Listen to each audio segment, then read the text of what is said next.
திரும்பி பார்க்கிறேன் வந்த பாதையை, கண்ணீரோடு கர்த்தாவே நன்றி சொல்கிறேன்.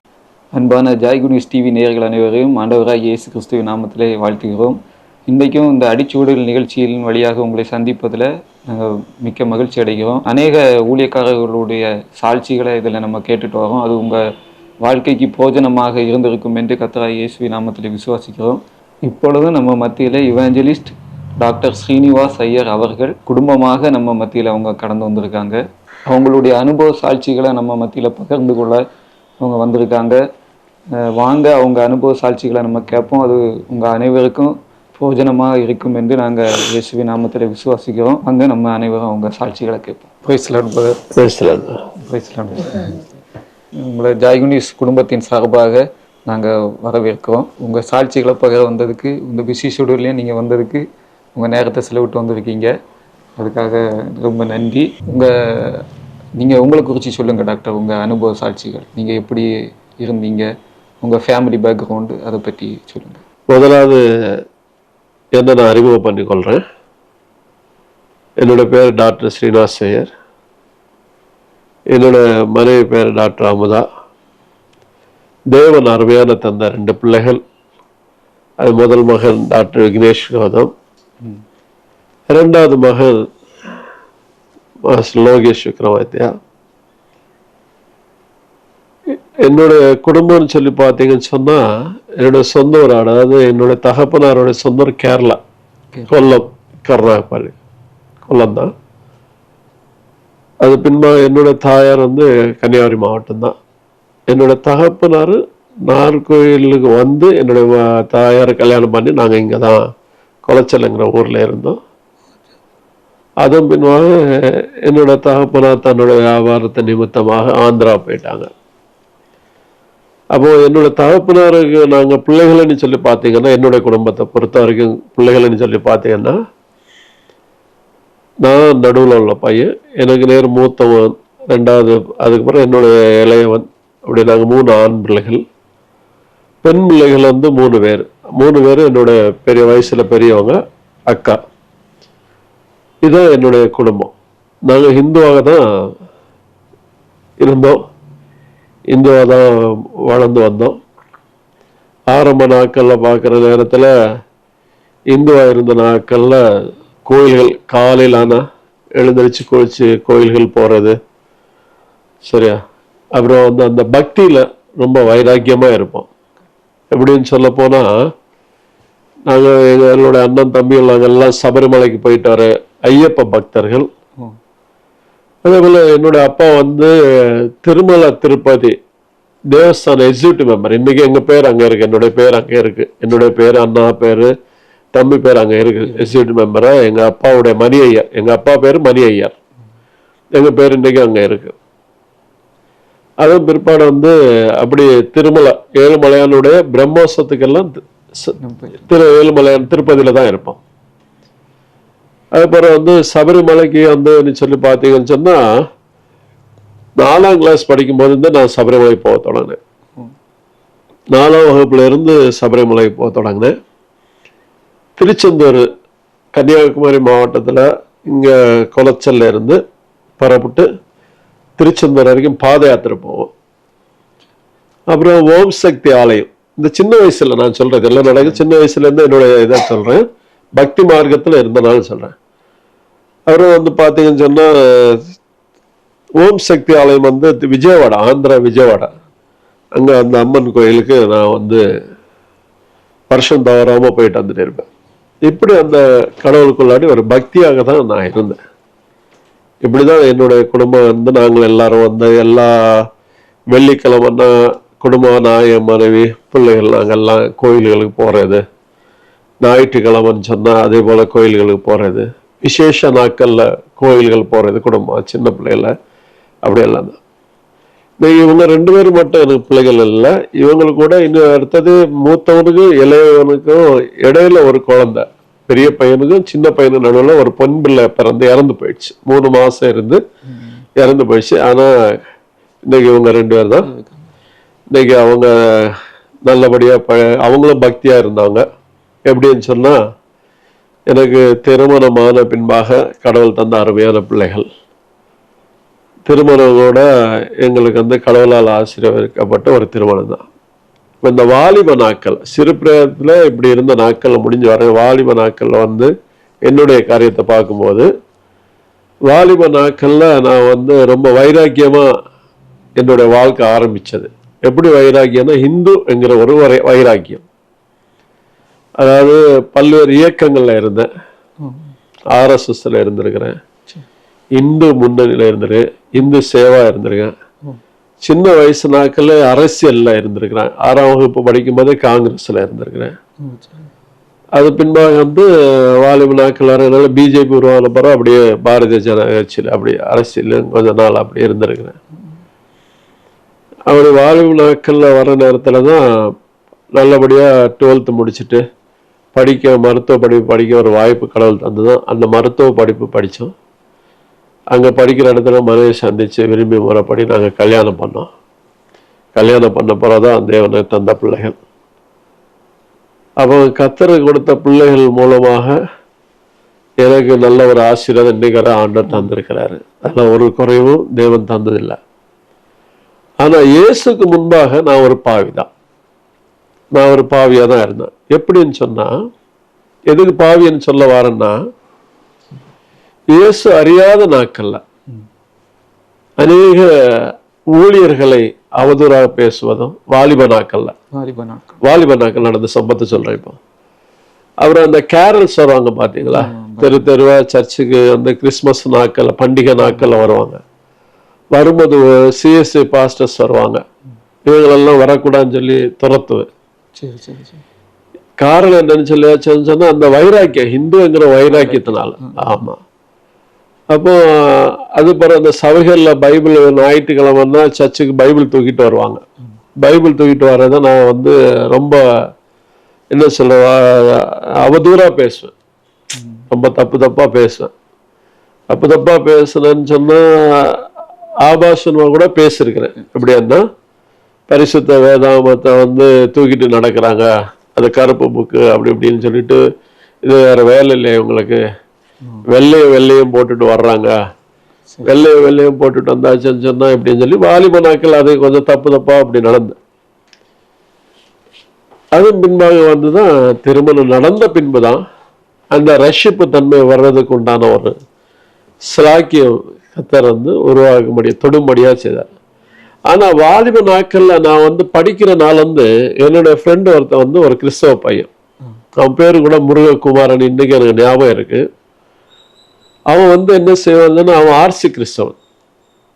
பொதுவாக மேத்ஸ்ன்னா எல்லாரும் வீக்காக தான் இருப்பாங்க இல்லையா, கணக்குன்னா எல்லாரும் வீக்காக தான் இருப்பாங்க.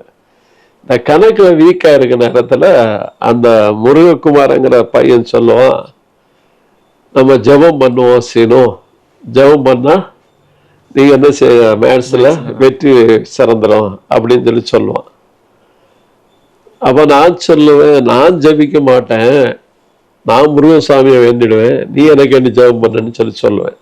ஏன்னா நீ செய், நான் அதுக்கு வந்து நிற்க மாட்டேன் அப்படி. அப்போ அவன் ஜெபம் பண்ணுவான். அதே மாதிரி மேத்ஸ் எனக்கு பாஸ் ஆகிடும். வீக்காக இருந்த நாட்கள் பாஸ் ஆகி முடிஞ்சது மறுபடியும் என்ன செய்வேன், பலபடி அவனை திட்டுவேன், என்ன நீ ஜெபம் பண்ண அப்படி இப்படின்னு சொல்லிட்டு, இயேசு நீ என்ன கேட்கறது அப்படின்னு சொல்லிட்டு கோவப்படுவேன். அது எனக்கு கஷ்டம்னு வர நேரத்துல அந்த நாட்கள்ல இயேசுக்கு மேல அவன்கிட்ட சொல்லி ஜெபம் பண்ணி ஒரு அன்பு ஈர்த்து, அது எனக்கு தெரியல வாலிப நாட்கள். ஆனா என்னுடைய காரியம் நடக்குது, அவ்வளவுதான். உங்களுக்கு எல்லாம் காரியம் நடக்குது. என்னுடைய பாஸ் ஆயிரும். அன்ட்டு 10th அப்படிதான் வந்தேன், 12th அப்படிதான் வந்தேன். அதில் முடிச்சுட்டு மெடிக்கல் காலேஜ் போனேன். மெடிக்கல் காலேஜ் போன பிறகுதான் மனைவி விரும்பி கல்யாணம் பண்ணது. கல்யாணம் பண்ண போற பிற்பாடு தேவன் அருமையான பிள்ளைகள் கொடுத்தார். சரி, இதான் என்னுடைய காரியங்கள். அறிவா. சரி பிரதர், நீங்கள் உங்கள் அனுபவத்தை சொன்னீங்க. சிறு வயதுலேருந்து நீங்கள் எப்படி வந்தீங்க, என்ன பேக்ரவுண்டில் இருந்தீங்கன்னு சொன்னீங்க. உங்கள் மேரேஜ் பற்றியும் சொன்னீங்க. நம்ம மேம்கிட்ட கேட்போம்.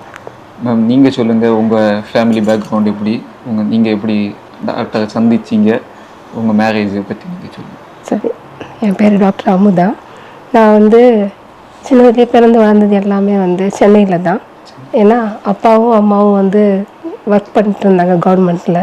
அம்மா ஸ்டாஃப் நர்ஸாக இருந்தாங்க. அப்பா வந்து ஆர்மியில் இருந்தாங்க.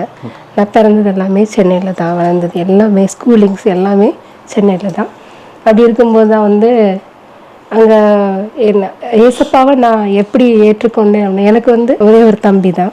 அப்படி தான் எங்கள் சின்ன ஃபேமிலி. எங்களுக்கு தாத்தா பாட்டி எல்லாம் வந்து எங்களுடைய சொந்த ஊருன்னு சொல்லியாச்சுன்னா எங்களுக்கு மாத்தாண்டம். தாத்தா பாட்டி எல்லாம் வந்து அங்கே தான் இருந்தாங்க. அப்புறம் வந்து அம்மாவுடைய சொந்த ஊர் வந்து குளச்சல்லேருந்து. அதனால் கிராண்ட்மா பார்க்குறது எல்லாருமே இங்கே தான் வருவாங்க. எங்களுக்கு நாங்கள் அங்கே இருந்தாலும் அங்கே தான் வருவாங்க. அப்படி தான் வந்து இருந்தோம். எங்களுக்கு எல்லாமே வந்து சென்னை தான். அப்படி இருக்கும்போது ஸ்கூல்ஸ் படித்தது எல்லாமே வந்து சென்னையில் தான். சென்னையில் இருக்கக்கூடிய ஜோசப் டேவிட்சன் மெட்ரிகுலேஷன் ஸ்கூலில் தான் நான் அங்கே படித்தேன். அங்கே படிக்கும்போது தான் வந்து என்ன ஏசப்பானா யாருன்னு எனக்கு தெரியாது. ஆனால் நான் படிக்கும்போது தான் ஏசப்பாவை பற்றி நான் அந்த கிறிஸ்டியன் ஸ்கூலில் படித்தனால அவங்க சொன்னாங்க, சொல்லி கொடுத்தாங்க. எதுவாக இருந்தாலும் ஃபஸ்ட் அங்கன்னா நடக்கும். ஸ்கிரிப்சர்னு ஒரு சப்ஜெக்ட் எங்களுக்கு சொல்லி கொடுப்பாங்க. எவ்ரி ஃப்ரைடேஸ் வந்து ப்ரேயர் நடத்துவாங்க. ஃபஸ்ட்டு லெசனே வந்து ஸ்கிரிப்சர் லெசனாக தான் இருக்கும். அதெல்லாம் நாங்கள் வந்து அந்த ஸ்கூலில் படித்ததுனால ஏசப்பாவை நான் ஸ்கூலிங்ஸ்லேயே நான் வந்து எனக்கு தெரிஞ்சிருச்சு.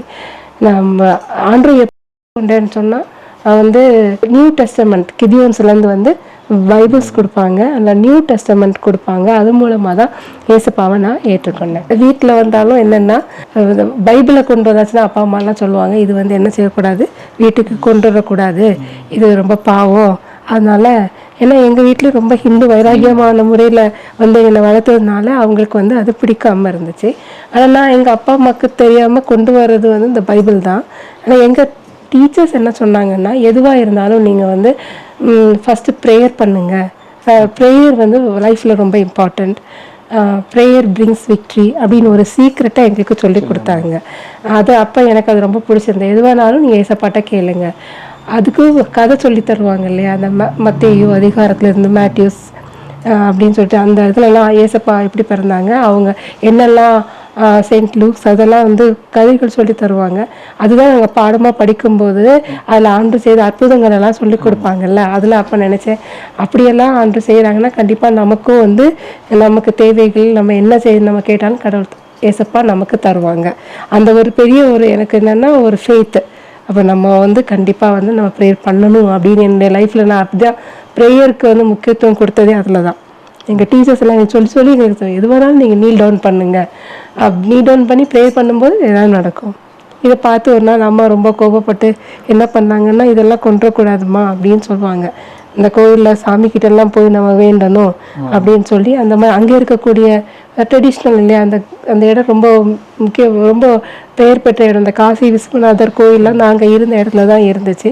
அப்போ கூட்டிகிட்டு போய் கோயிலில் கொண்டு போய் என் பேருக்கே அர்ச்சனை பண்ணி கொடுத்து, நம்ம கடவுள்லாம் நல்லவங்க, நம்ம கடவுள் தான் கும்பிடணும், அவங்கெல்லாம் சும்மா சொல்கிறாங்கன்னா நம்ம நம்பக்கூடாது, நைட்டில் படுத்தாச்சுன்னா கடவுள் வந்து கண்ணெல்லாம் வந்து ஊற்றி விட்ருவாங்க அப்படின்லாம் பயம் காட்டுவாங்க. நான் சரி ஓகே அம்மா என்ன சொன்னாலும் ஒபே பண்ணுவேன். அது என்னுடைய மைண்ட் ஃபுல்லாகவே ஏசப்பா தான். ஏன்னா அப்படி எங்களை வந்து அவங்க வந்து நடத்துனாங்க, சொல்லி தந்தாங்க எல்லாமே. எங்களை வந்து அப்படி எங்களை வந்து வழிநடத்துதல் அப்படி இருக்கும் எங்கள் மேம்ஸோடையது. ஆங்கிலோ இந்தியன் ஸ்கூல் படித்ததுனால அதுதான். அதில் தான் நான் ஆண்டவரை ஏற்றுக்கொண்டதே அதுதான். ஏசப்பா ஆனால் என்ன நினைப்பேன், எல்லாருமே கிறிஸ்மஸ் எல்லாம் வந்தாச்சுன்னா ஃபங்க்ஷன்ஸ் எல்லாம் வச்சு ஸ்கூல்லேயே செலிப்ரேட் பண்ணி தான் அனுப்புவாங்க. நான் நினைப்பேன் நம்ம கூட ஒரு கிறிஸ்டியனாக பிறந்தால் நல்லா இருந்திருக்குமே அப்படின்னுலாம். ஆனால் அது முடியலை. ஆனால் ப்ரைஸ் எல்லாம் இஷ்யூ பண்ணுவாங்க, எக்ஸாம்ஸ் எல்லாம் அட்டன் பண்ணி ஸ்கூல் டே ஃபங்க்ஷன்ஸ்லாம் வந்து ப்ரைஸ் இஷ்யூ பண்ணும்போதெல்லாம் அப்பா அம்மா வந்திருப்பாங்க. அது எனக்கு அந்த ஸ்கிரிப்சர் லெசன் இருக்கு இல்லையா, வேதாகமாக பார்க்கலாம் நிறைய ப்ரைஸஸ் எல்லாம் கிடைக்கும். அப்போ அம்மா சொல்லுவாங்க, உன்னை இது கொண்டு போய் எங்கே விடுதுன்னு எனக்கு தெரியலை, நீ பாடமே படிக்கிறது இல்லை அப்படின்லாம். ஏன்னா அவங்களுக்கு ஒரே இது நல்லா படிக்கணும், ஒரு டாக்டர் ஆகணும், படிக்கணும். ஏன்னா அவங்க மெடிக்கல் ஃபீல்டில் இருந்தனால அவங்களுக்கு அது வந்து ரொம்ப ஒரு கனவாகவே இருந்துச்சு. நான் படிப்பேன், ஆனாலும் இந்த பாடங்கள் எனக்கு ரொம்ப இன்ட்ரெஸ்ட் ஆனதுனால கடவுள் என்னை வழி நடத்தினார். அவங்களுக்கு அது ரொம்ப கோபமாக இருக்கும். நான் அதை பற்றி நினைக்கவே இல்லை. எதுவாக இருந்தாலும் ஆண்டுகிட்ட தான் முதல்ல நின்று ப்ரே பண்ணுறது. அதுதான் படிக்க வச்சு 12th படிக்கிறது கற்று கிருபை செஞ்சாங்க. மெடிசனில் போய் மெடிக்கல் லைன் போய் அங்கே படித்து நல்லபடியாக வெளியில் படித்து முடித்து வர்றதுக்கு ஆண்டு தான் கிருபை செஞ்சாங்க. அதுதான் அதில் தான் நான் ஆண்டவரை நான் ஏற்றுக்கொண்டது. ஆமாம், எதுவாக இருந்தாலும் ஆண்டு முன்னாடி நீண்டோல் பண்ணி நம்ம கேட்கும்போது அது நடக்கும் அப்படின்னு. அப்படி தான் அங்கே படிக்கும்போது தான் என்னென்னா வந்து என்னுடைய கூட படிக்கும்போது என்னுடைய ஹஸ்பண்ட் அங்கே தான் பார்த்து அப்புறம் வீட்டில் சொல்லி அதுக்கப்புறம் மேரேஜ் எல்லாம் ஆண்டுக்கு இருப்பேன். நான் அப்பவும் நினச்சேன் அதனால இந்த கல்யாணம் ஆண்டுக்கு சித்தமாக இருந்தால் நடக்கட்டும். ஏன்னா எல்லாரும் எங்கள் ஃபேமிலியிலையும் அவங்க ஃபேமிலிலையும் வந்து ஒரு இஷ்டம் இல்லாமல் தான் இருந்துச்சு. இது அப்புறம் பேசி ஃபேமிலியாகவே பேசி அது ஒரு மேரேஜ் எடுக்கிறதுக்கும் கற்றுக்கலாம் பண்ணாங்க. எல்லாமே ப்ரேயர் தான். ஆண்டுகிட்ட போயிடும்போது அதை எல்லாமே அவர் நல்லபடியாக நடத்தினார். இப்படி தான் நான் ஆண்டு சின்னதே நான் ஏற்றுக்கொண்டதுனால அது அப்படி தான் ஆண்டரை ஏற்றுக்கொண்டேன். இப்போ நம்ம மத்தியில் இருக்க விக்னேஷ் அண்ணன் எல்லாருக்கும் தெரியும். நம்ம யூத் மீட்டிங்கில் எல்லாம் பார்த்துருப்போம், ஒர்க்ஷிப்லாம் பண்ணுவாங்க. அவங்கள பற்றி அவங்களுக்கு அனுபவத்தை பற்றி நம்ம கேட்போம். அவங்கள பற்றி இன்ட்ரோடியூஸ் பண்ணுவாங்க. ஆனால் சொல்லுங்கள் நீங்கள் உங்களை பற்றி. என்னுடைய பேர் விக்னேஷ். நான் ஒரு டாக்டராக இருக்கிறேன். எம்பிபிஎஸ் முடித்து எம்டியும் முடித்தேன், ரஷ்யாவில் முடித்தேன்.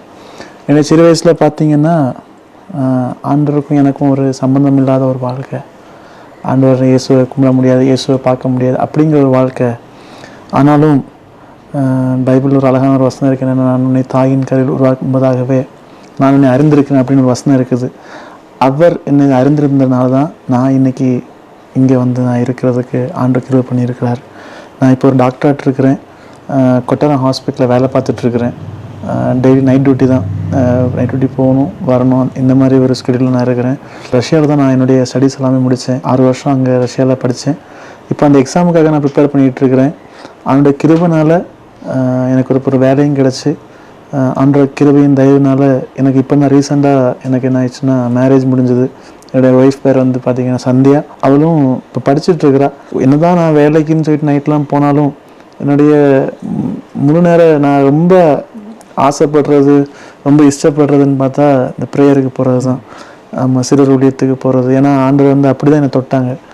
சிறுவர் ஊழியத்துக்கு போகிறது, வாலிபர் ஊழியத்தில் போகிறது, கீபோர்ட் ப்ளே பண்ணுறது, பாட்டு பாட எதுவாக இருக்கட்டும், அவனுடைய அன்பை நான் அந்த இதில் நான் ருசித்து பார்த்ததுனால, ஆமாம் புரிந்து கொண்டேன், ருசித்து பார்த்ததுனால எனக்கு அதில் ரொம்ப இன்னும் ஈடுபாடு உண்டு. ஆமாம், அதனால் இப்போ நான் ஃபுல் அண்ட் ஃபுல்லாக வேலையும் பார்த்து மினிஸ்ட்ரியும் பார்த்துட்ருக்கிறேன். வேலை பார்க்கறத விடைக்கும் மினிஸ்ட்ரி பார்க்கறது எனக்கு ரொம்ப ஒரு ஆசையும் பிரியம் உண்டு.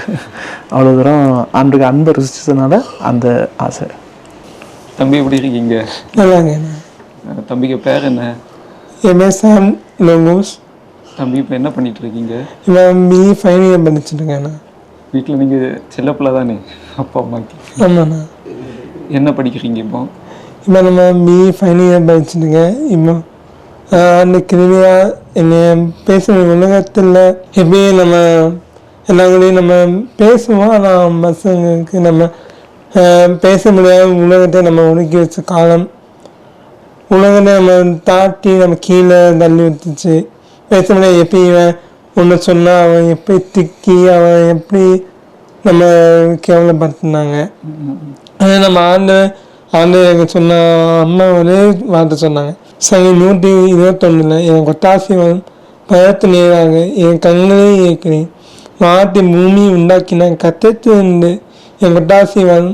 அந்த வசனத்தை நான் சொல்ல 100 அம்மா சொன்னாங்க. அந்த வசனத்தை சொல்லி எங்கே போனாலும் அந்த வார்த்தையை சொல்லிகிட்டே போமா, உனக்கு உனக்கு எத்த வேண்டாம் நீ சொல்லியோ அல்லது நசிவான்னு சொன்னாங்க. நான் அந்த வசனத்தை சொல்ல எனக்கு சொல்ல ஆனே எனக்கு சொன்னாங்க, நீ எது செஞ்சாலும் வீட்டில் நீ வந்து காலேஜ் போவியா, நீ வந்தாலும் காலேஜ் போகும்போது ஜெயம் பண்ணுமா, வீட்டை வந்து ஜெயம் பண்ணு. ஆனால் அம்மா சொன்ன ஒரே ஒரு வார்த்தை எனக்கு, நீ எது இருந்தாலும் நீ ஆமைகிட்ட கேட்டேனா அதில் உனக்கு கிரையை பார்த்துவா. ஃபைனலாக அது எனக்கு தோற்று நான் முடித்தேன். அது எனக்கு என்ன பண்ண போனேன் அதில் சொன்ன போது தான் அம்மா சொன்னாங்க, நீ ஜெர்மனிட்டே இது உனக்கு நல்ல காலேஜ் வாங்கும். ஆனால் எல்லா காலேஜில் ட்ரை பண்ணல. ஆனால் அது எனக்கு இன்னும் ஆன்லைனில் தான் அப்ளை பண்ணணும். அப்பா சொன்னதே காரியம் ஆண்டு உனக்கு இன்னும் சித்தமாக்கியாரோ அதை செய்வா சொன்னாங்க. தம்பியை நீங்கள் எல்லாரும் பார்க்குறீங்க. அவங்க பேசும்போது கொஞ்சம் அவங்களுக்கு திக்கின மாதிரி இருக்கும். அவங்க என்ன நிலைமையில் இருந்தாங்கன்னு உள்ளதை அவங்க டாக்டர் அவங்க சொல்லுவாங்க. அவங்க சிறு வயதில் எப்படி இருந்தாங்க, இப்போ ஆண்டவர் இந்த அளவுக்கு அவங்கள கொண்டு வந்துருக்காங்க. தம்பி சொன்ன மாதிரி எனக்கு ஒத்தாசை வரும் பர்வதத்துக்கு நேராக என் கண்களை எடுக்கிறேன், அந்த வார்த்தையின்படி ஆண்டவர் அவங்க வாழ்க்கையை மாற்றியிருக்காங்க. அந்த சாட்சியோட டாக்டர் அதை பற்றி சொல்லுவாங்க. வாங்க நம்ம டாக்டர்கிட்ட இதை கேட்போம். நீங்கள் சொன்னீங்க உங்கள் ஃபேமிலி பேக்ரவுண்ட் எல்லாம் பற்றி சொன்னீங்க. அதில் வந்து சொல்லும்போது நீங்கள் ஹிந்து பேக்ரவுண்டில் இருந்திருக்கீங்க, ரொம்ப பக்தியாக இருந்தேன்னு சொன்னீங்க. இதில் நீங்கள் எப்படி ஆண்டவராகிய இயேசு கிறிஸ்துவை ஏற்றுக்கிட்டீங்க? அதில் வந்து உங்கள் ஃப்ரெண்டு ப்ரேயர் பண்ண சொல்லுவாங்க, ஆனால் எனக்கு அதில் நம்பிக்கை இல்லை. ஆனால் ப்ரேயர் பண்ணால் அது நடக்குதுன்னு சொன்னீங்க. எந்த இடத்துல வந்து நீங்கள் ஏசப்பாவை ஏற்றுக்கிட்டீங்க? நீங்கள் ஏன்னா வைராக்கியமாக இருந்தேன்னு சொன்னீங்க. கிறிஸ்டியானிட்டிக்கு மேலே உங்களுக்கு பைபிள் கொண்டு போகவங்க அவங்களெல்லாம் பார்த்தா எனக்கு ஒரு வெறுப்பு அப்படின்னு சொன்னீங்க. நீங்கள் இன்னைக்கு ஊழியம் செய்கிறீங்க. எப்படி ஆண்டவர் உங்களை மாற்றினார் அதை பற்றி சொல்லுங்கள். உண்மை பிரதர், பைபிளை கொண்டு போகிறவங்களும் வெறுத்தோம், பைபிளை கிழிச்சிருக்கேன், நிறைய பாவம் செஞ்சுருக்கேன். உண்மையிலே பைபிளில் ஒரு வசனம் இருக்குது, பாவிகளை மன்னிக்க முடியும், அதான் கிறிஸ்து இயேசு உலகத்தை வந்தாரன்னு. இன்னொரு வசனமும் இருக்குது, ரட்சிப்புங்கிறது எனக்கு வந்திருக்குன்னு அது கர்த்தருடைய தான், அவர் தான் அது. கிறிஸ்தவர்களாக இருக்கிறவங்க மாத்திரமல்ல, ஒரு இந்துவாக இருக்க நேரமே எனக்கு அந்த தம்பி ஜெபம் பண்ணி என்னோட நண்பன் ஜெபம் பண்ணி நான் பாஸ் ஆனேன்னு சொன்னால் இயேசு அன்னைக்கு தெரிந்து கொண்டாருன்னு தான் சொல்கிறோம். என்னோட பெரிய மகன் சொன்ன மாதிரி தாயின் கருவறையில் உருவாகும் முன்பே தெரிந்து கொண்டாருன்னு எரேமியா தீர்க்கதரிசி புஸ்தகத்தில் அது 1:5 சொல்லுது இல்லையா? தாயின் கருவறையில் உருவாகும் முன்னே தெரிந்து கொண்டார். இன்னைக்கு இந்த இடத்துல நான் என் மனைவி பிள்ளைகள் நாங்கள் வந்திருக்கிறேன்னா, நாங்கள் இந்த இடத்துல உட்காரன்னு சொன்னால் அவருடைய கிருபை தான். ஏன்னா அவர் தெரிந்து கொண்டார் எங்களை, தாயின் கருவறையில் உருவாகும் முன்னே தெரிந்து கொண்டார். இன்னைக்கு நான் செய்த பாவத்துக்கு வந்து சொல்ல போனால் நான் இன்னைக்கு மரித்திருக்கணும். ஏன்னா இன்னைக்கு பரம தகப்பன் இயேசுக்கு எதிராக செயல்பட்டவங்க நான் இன்னைக்கு அநேகர் பூமியில் இல்லை. ஏன்னா அவ்வளோ பாவங்கள் செஞ்சனால, பாவிகளாக இருந்தனால், நானும் அதில் ஒரு இடத்துல ஒரு பாவி தான். நான் இன்னைக்கு உயிரோட இருந்து என் மனைவி பிள்ளைகளோட இந்த இடத்துல வந்திருந்து இந்த ஜாய் குட் நியூஸில் வந்திருந்து நாங்கள் தேவனுடைய நாமத்தை மகிமைப்படுத்தினா அவர் தந்த ஒரு கிருபை. அப்போ வேதத்தில் ஒரு வசனம் தாவீது சொல்றாரு, பக்தி உள்ளவனை கர்த்தர் தமக்காக தெரிந்து கொண்டாருன்னு சொல்லி 4ஆம் சங்கீதத்தில் சொல்றாரு இல்லையா? அப்போ அந்த பக்தியானது என் குடும்பத்தை அதிகமாக இருந்தோம். தேவன் எங்களை ரட்சிப்பு நடத்தினதுக்கு காரணத்தை நான் சொல்லித்தரேன். சங்கீதம் 4 தெளிவாக சொல்லப்படுகிறது, பக்தி உள்ளவனை கர்த்தர் தமக்காக தெரிந்து கொண்டாருன்னு சொல்லுது. அது மாத்திரமல்ல, சங்கீதம் 2 பார்த்தீங்கன்னா பயத்துடனே கர்த்தரை சேவியுங்கள்னு சொல்லுது. அப்புறம் மறுபடியும் புதிய ஏற்பாடுல பார்க்கிற இடத்துல சரி, பழைய ஏற்பாடும் சரி, கர்த்தரா தேவன செயலில் கர்த்தர் பரிசுத்தர் பரிசுத்தர்னு இருக்கு. அதே போல கொஞ்சத்துல உண்மையா இருங்கன்னு சொல்லி இப்படி சில நிறைய வசனங்கள் இந்த கிறிஸ்துக்குள்ள வந்த பிறகுதான் இந்த வசனங்கள் தெரியுது. ஆனா இது எனக்கு ஹிந்துல இருக்கிற ரஷ்யப்புல வர்றதுக்குள்ளாடி தெரியாது. ஆனா அந்த பக்தி எங்களுக்குள்ள எனக்குள்ள அதிகமா இருந்து, கடவுள் மேல ஒரு பக்தி. ஆமா, கடவுளுக்கு மேல ஒரு பக்தி இருந்து. சபரிமலைக்கு மாலை போட்டா இன்னைக்கு வந்து ஒரு வாரத்துல இன்னைக்கு மாலை போட்டு நாளைக்கு ஓடி போறாங்க, இப்படி எல்லாம் இருக்கிறாங்க. நான் அதை குறை சொல்லல. ஆனா அன்னைய காலகட்டத்துல நாங்க வந்து இருக்கிறனால 40 நாள் மாலை போட்டா விரதம் இருப்போம். சபரிமலைக்கு கரெக்டா விரதம் இருப்போம். திருச்செந்தூர் பாத யாத்திரை போற நேரம் கூட 40 நாள் விரதம் இருந்துதான் போவேன். அதே மாதிரி ஓம் சக்தி ஆலயத்தை கெட்டி விஜயவாடா கனகதுர்க அம்மா கோயில் போற நேரம் 40 நாள் விரதம். நல்லா, அதாவது என்னோட வாழ்க்கையில ஒரு வருஷத்துல குறையாம 6 மாசங்களுக்கு மேல விரதத்துல தான் இருப்பேன். அப்போ சபரிமலைக்கு கிட்டத்தட்ட 38 முறை போயிருப்பேன் இல்லையா? 40 இயர்ஸ் போயிருக்கேன், 40 வருஷம். என் பையன் சொல்லியிருக்கான் சாட்சியில். அது நான் சபரிமலை என் பெரிய மகனும் விக்னேஷும் 9 வருஷம் சபரிமலைக்கு என் கூட வந்திருக்கான். ஆமா, அதனால சின்ன வந்து இந்து பக்கம் ஆலயங்களே அவன் திரும்பி பார்க்க தான் ஒருத்தன் தான். என்னன்னே தெரியாது அவனுக்கு, ஹிந்து தெய்வங்களான என்னன்னே ஒன்று அவனுக்கு தெரியாது. ஆனால் நான், என் பெரிய மகன், என் மனைவி, நாங்கள் 3 பேர் எல்லா கோயில்களும், அதாவது கன்னியாகுமரியிலேருந்து காஷ்மீர் வரைக்கும் எல்லா கோயில்களும் சின்ன வயசுல இவன் சின்னவனா இருக்கிற நேரம் அவன் பிறக்கிறதுக்கு முன்னாடி இவனை எல்லாம் கோயிலெல்லாம் கொண்டு போயிருக்கான். ஆமாம். அப்போ இப்படி இருக்கிற நாளில் தான் நான் சொன்னேன் இல்லையா, பைபிள் கொண்டு போறவங்களாம் வெறுப்பேன்னு சொல்லி சொன்னேன். எனக்கு ஆதாயத்துக்கு இயேசுவை தேடுவேன், நம்ம தேவையான்னு சொன்ன இயேசு. அப்போ திருமணம் ஆயிடுச்சு, நான் பல்வேறு இயக்கங்கள் இருந்தேன்னு சொன்னேன். அது ஒரு திருமணம் ஆன பின்பாக தேவன் அழக பெரிய மகன் விக்னேஷ் எங்களுக்கு பிறந்தான். அவன் ஏற்ற காலத்தில் அவன் புரளுறது, நடக்கிறது, பேசுறது, எல்லா காரியத்திலும் அவனுக்கு தெளிவாக இருந்தான், நார்மலாக இருந்தான், பிரச்சனை இல்லாமல் இருந்தான். அப்போ யாரையும் தேடி யாரும் நம்ம இருக்கிற இன்னைக்கு கிறிஸ்தவர்களாக இருக்கவங்க அல்லாதவர்களும் யாரும் இயேசு தேடி போகல. இயேசுதான் நம்மளை தேடி வந்தாருக்குங்கிற ஆதாரம் நான் இருக்கேன், ஒரு சாட்சிக்கு நான் இருக்கிறேன். இந்த இடத்துல ஜீவனோட நான் இருக்கிறேன், அது ஒரு சாட்சி தான். நம்ம எங்களை தேடி இப்போ நான் இவ்வளவு பாவியா இருந்தேன், எனக்கு என்ன தேடி இயேசு வந்தார், என் மனைவி பிள்ளைகளை தேடி வந்தாருன்னு தான் நான் சொல்ல முடியும். அது எப்படின்னா, பெரிய மகன் பிறந்த பிறகு 2வது மக பிறந்தான்.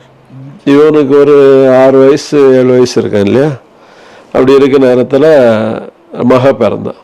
மக பிறந்து ஒரு 3 மாசம் வரைக்கும் விளாச் சொல்லி வந்து பிராங்காடிஸ் பிட்ஸ்ன்னு சொல்லுவாங்க மெடிக்கல் லைன்ல வந்து அவன் இறந்து போனான், குழந்தை இறந்து போயிடுச்சு. 3வது வந்து சின்னவன் லோகேஷ் பிறந்தான். அப்போ இவனுக்கும் அவனுக்கும் கிட்டத்தட்ட 10 வருஷம் கேப். இந்த 10 வருஷம் கேப்ல அவர் பிறந்தது லோகேஷ் லேட்டா பிறந்தான். பாருங்க, இயேசு எவ்வளவோ என்னை தேடி வந்திருக்கிறாரு, எப்படி எல்லாமோ வழி வகுத்திருப்பாரு என்னை நேசிக்கிறது, அவர் அண்டையில சேர்க்க. ஆனா நான் அதுக்கு பிடி கிடைக்கல, விரும்பல, ஓரமா போயிருந்தேன். ஆனா இவன் பிறந்த பிறகுதான் எங்க வீட்டுல இயேசு வந்தாருன்னு சொல்லலாம். ஆனா அதுக்கு முன்னாடியே, இவன் பிறப்பதுக்கு முன்னாடியே, இவன் பிறக்கிறதுக்கு முன்னாடியே என் மனைவியும் விக்னேஷ் எல்லாம் வந்து அவங்க வைஃப் வீட்டு பக்கத்துல ஒரு தெருவில், அந்த தெருவில் ஜபம் நடக்கும், பெண்கள் ஜபம். அந்த ஜபத்துல போயிருந்து விக்னேஷ் அதுல போயிட்டு வருவாங்க. வெள்ளிக்கிழமை சாயந்தரம் பிரேயர் நடக்கும், போயிட்டு வருவாங்க. இந்த பிரேயர்ல கலந்துட்டு வந்து வருவான். வந்த பிறகு இந்த அப்போ அந்த எனக்கு தெரியாது பிரேயர் பெண்கள் ஆமா எனக்கு தெரியாம போயிட்டு வராங்க.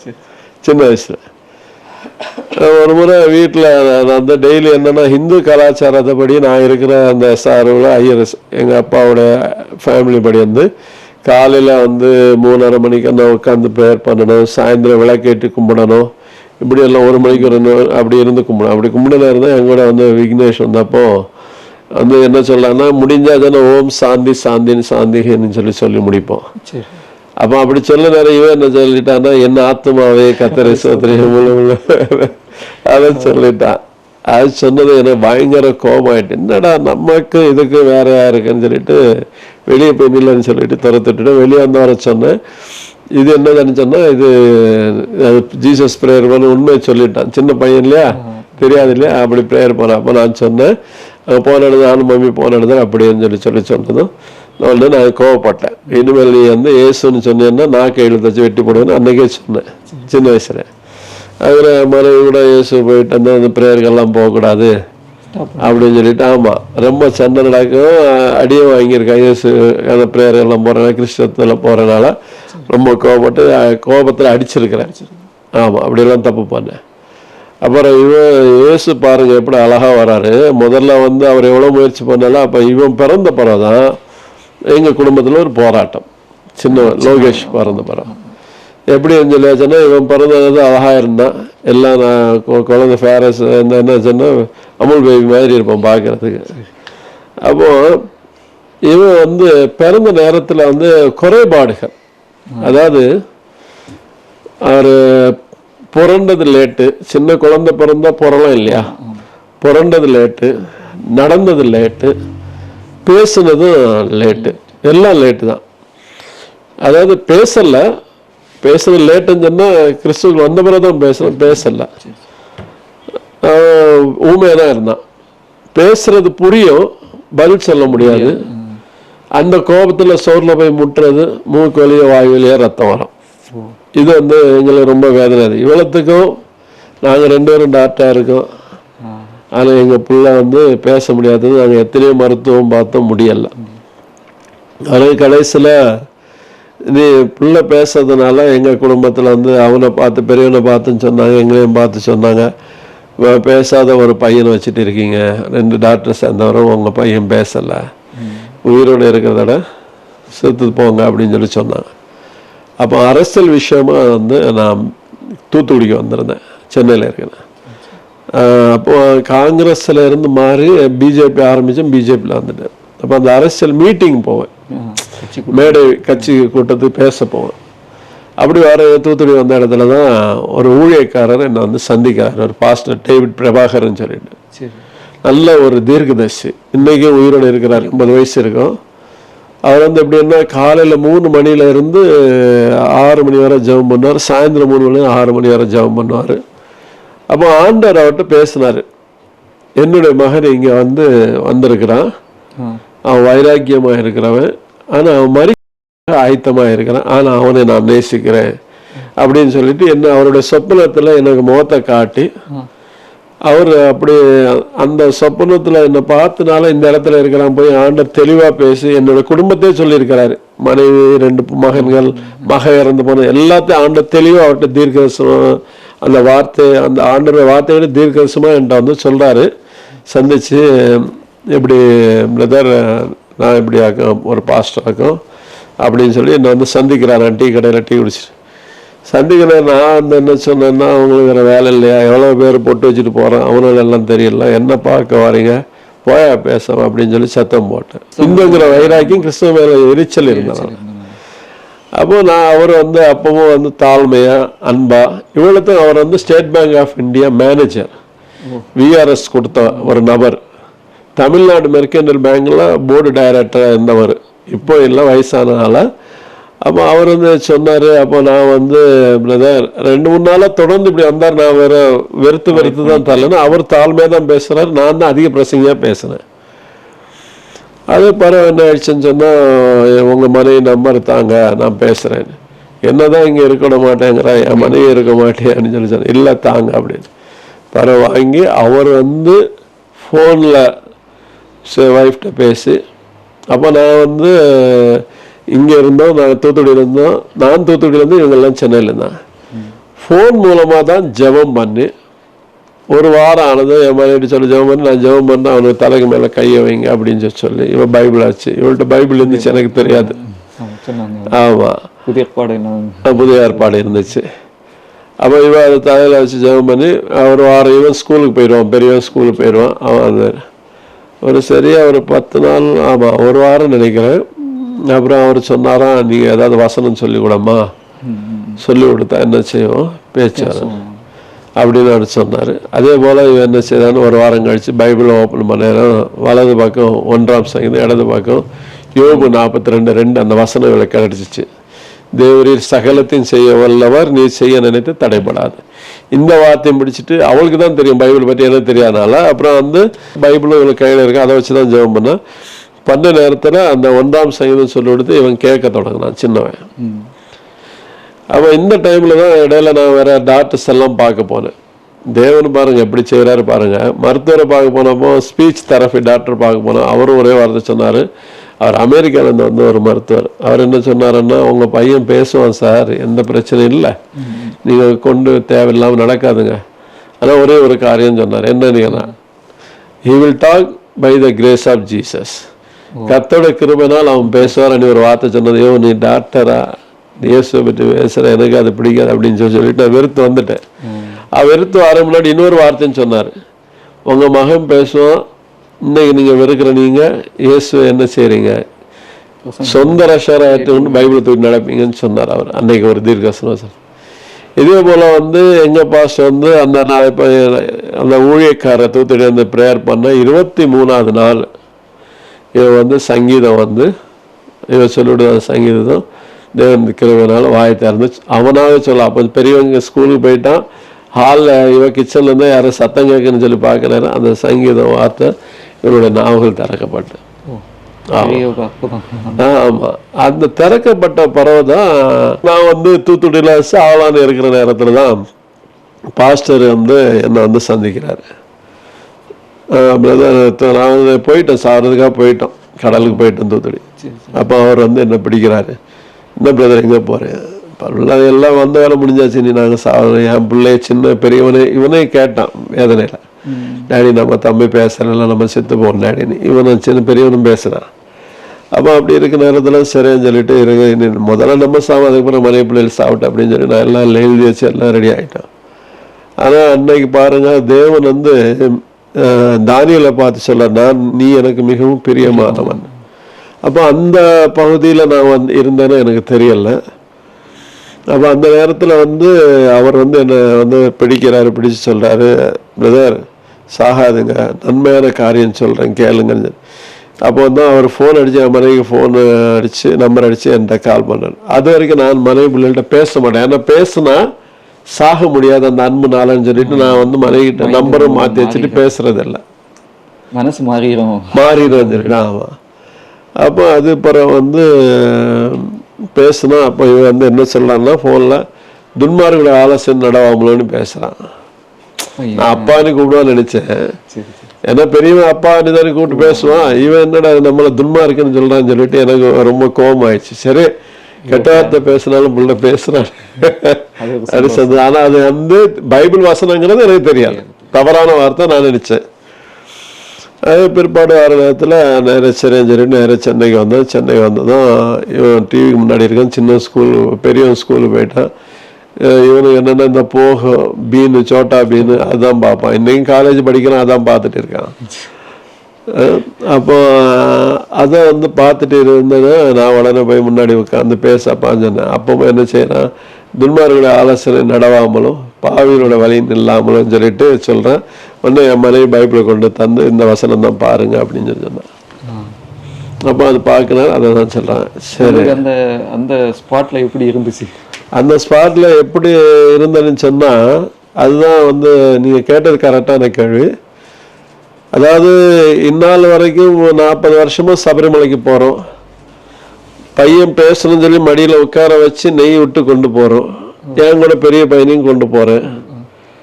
அந்த தெய்வம் வந்து நமக்கு வந்து எவ்வளோ தூரம் செய்த பிறகு எல்லாரும் குருசாமி சொல்லுவார், உன் பையன் பேசுவான் ஐயப்பான்னு சொல்லிடுவான்னு சொல்லுவார். ரொம்ப பாரம் அந்த டைமில்.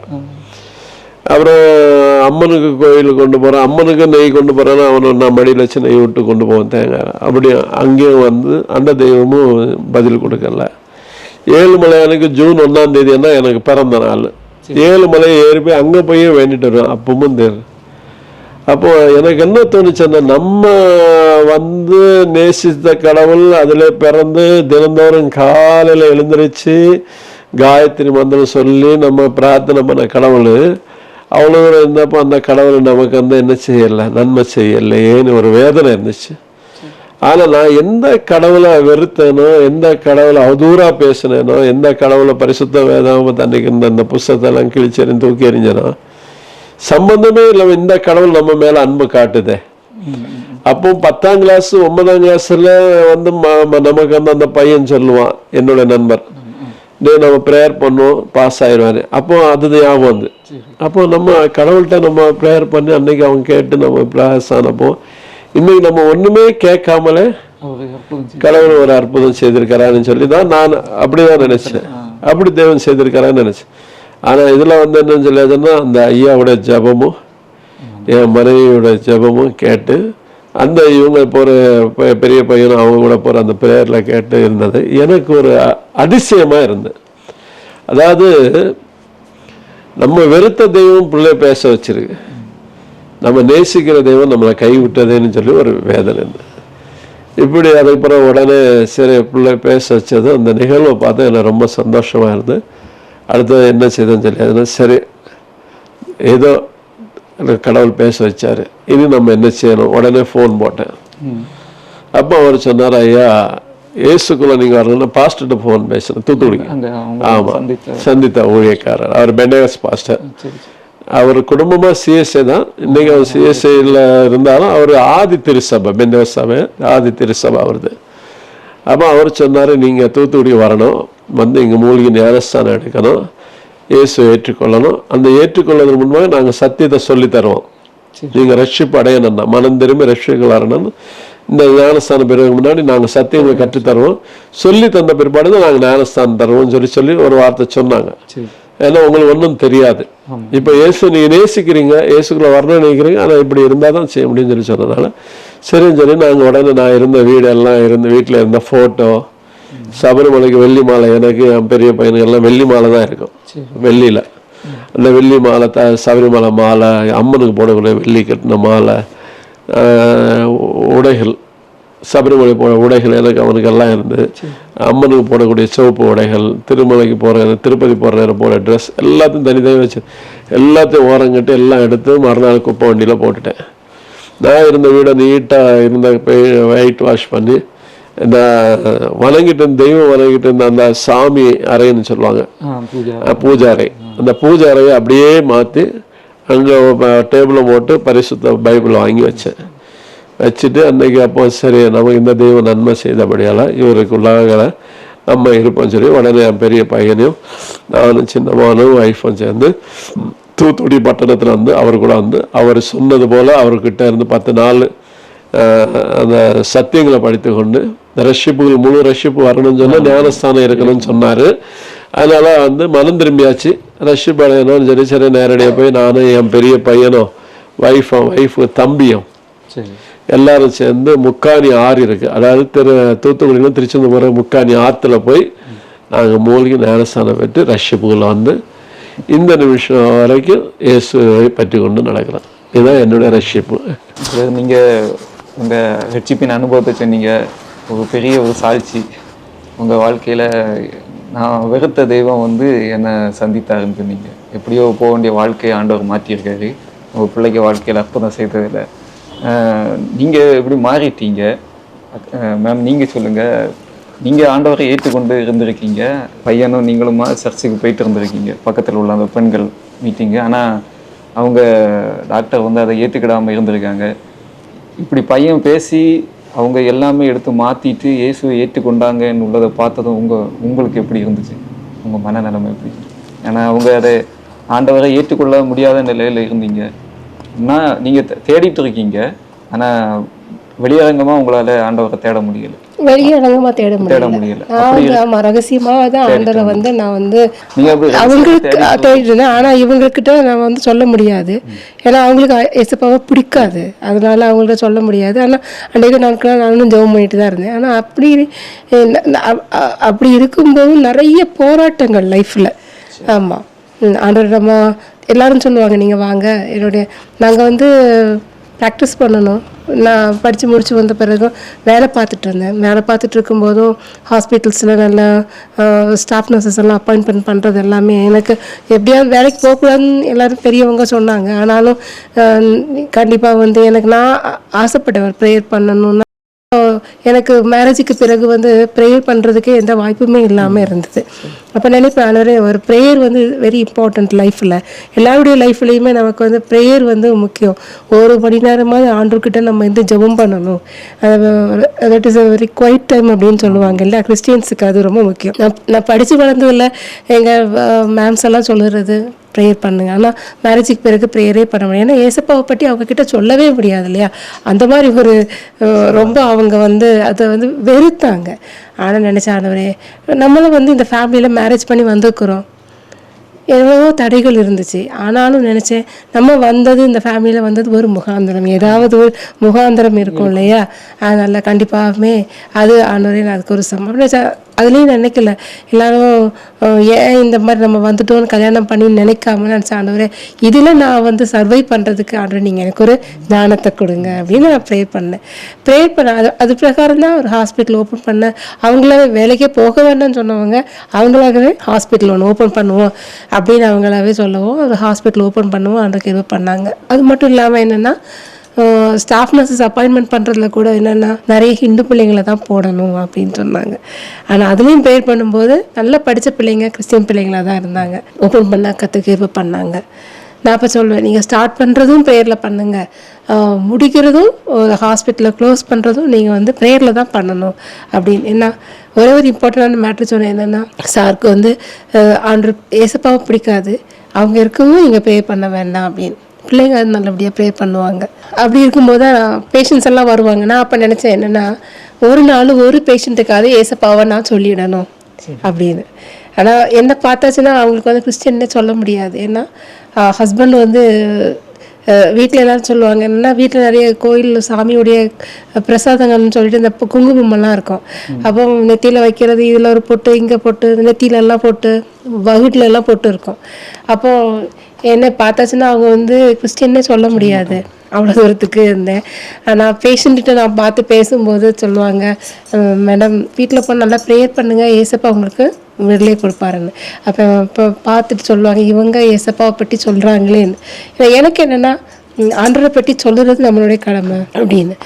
பிபியெல்லாம் பார்க்குறதுக்கு பேஷண்ட் வந்தாலுமே எனக்கு என்னென்னா, நம்ம அதை ஃப்ரீயாக பார்த்து கொடுக்கணும், ஆனால் அவங்க பிள்ளை ரூபாவே வாங்கக்கூடாது அப்படின்னு சொல்லுவேன். ஏன்னா எங்கள் அப்பா அம்மாவும் ஒரு பிபி பேஷண்ட், சுகர், எங்கள் அத்தை மாமாவும் அந்த மாதிரி இருந்தாங்க. அது ரொம்ப டெடிக்கேட்டடாக நம்ம பண்ணணும் அப்படின்னு எனக்கு. ஏன்னா அப்படி சொல்லவும் பேஷண்ட்டுக்கும் எசப்பாவை பற்றி சொல்லும்போது அவங்க ஆண்டரை ஏற்றுக்கொள்ளுவாங்க அப்படின்னு எனக்கு ஒரு ப்ரேயர்ஃபுல்லாக என்னுடைய ஹாஸ்பிட்டல் நடத்த கற்றுக்க பண்ணாங்க ஹஸ்பண்ட். ஆனால் வரும்போதெல்லாம் இந்த டேபிள்லாம் மெடிக்கல் புக்ஸும் இருக்கும், பைபிள் இருக்கும்.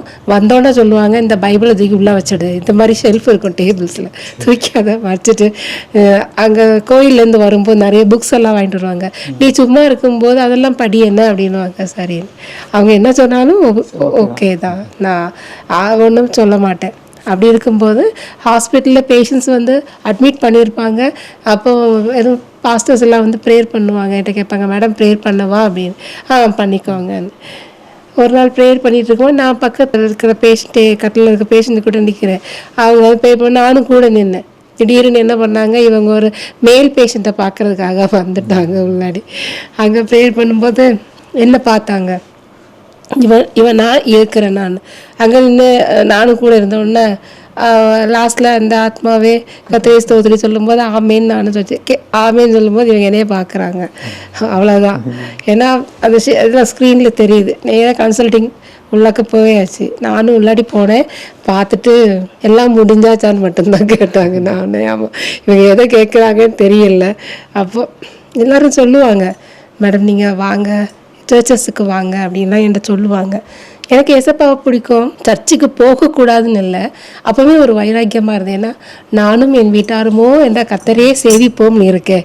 அப்போ தனியாக நம்ம போகக்கூடாது, போகிறதா இருந்தால் நானும் ஹஸ்பண்டும் பிள்ளைங்களோட போகணும்னு அதே மனசு அப்படி ஒரு வைராக்கியமாகவே இருந்தேன். அதனால நான் சொல்கிறேன், நான் வரேன், கண்டிப்பாக வருவேன். எனக்கு அது இஷ்டம். இவங்களுக்கும் இவங்கள்ட்ட பேசுகிறதுக்கு வந்து எனக்கு டைமும் இருக்காது.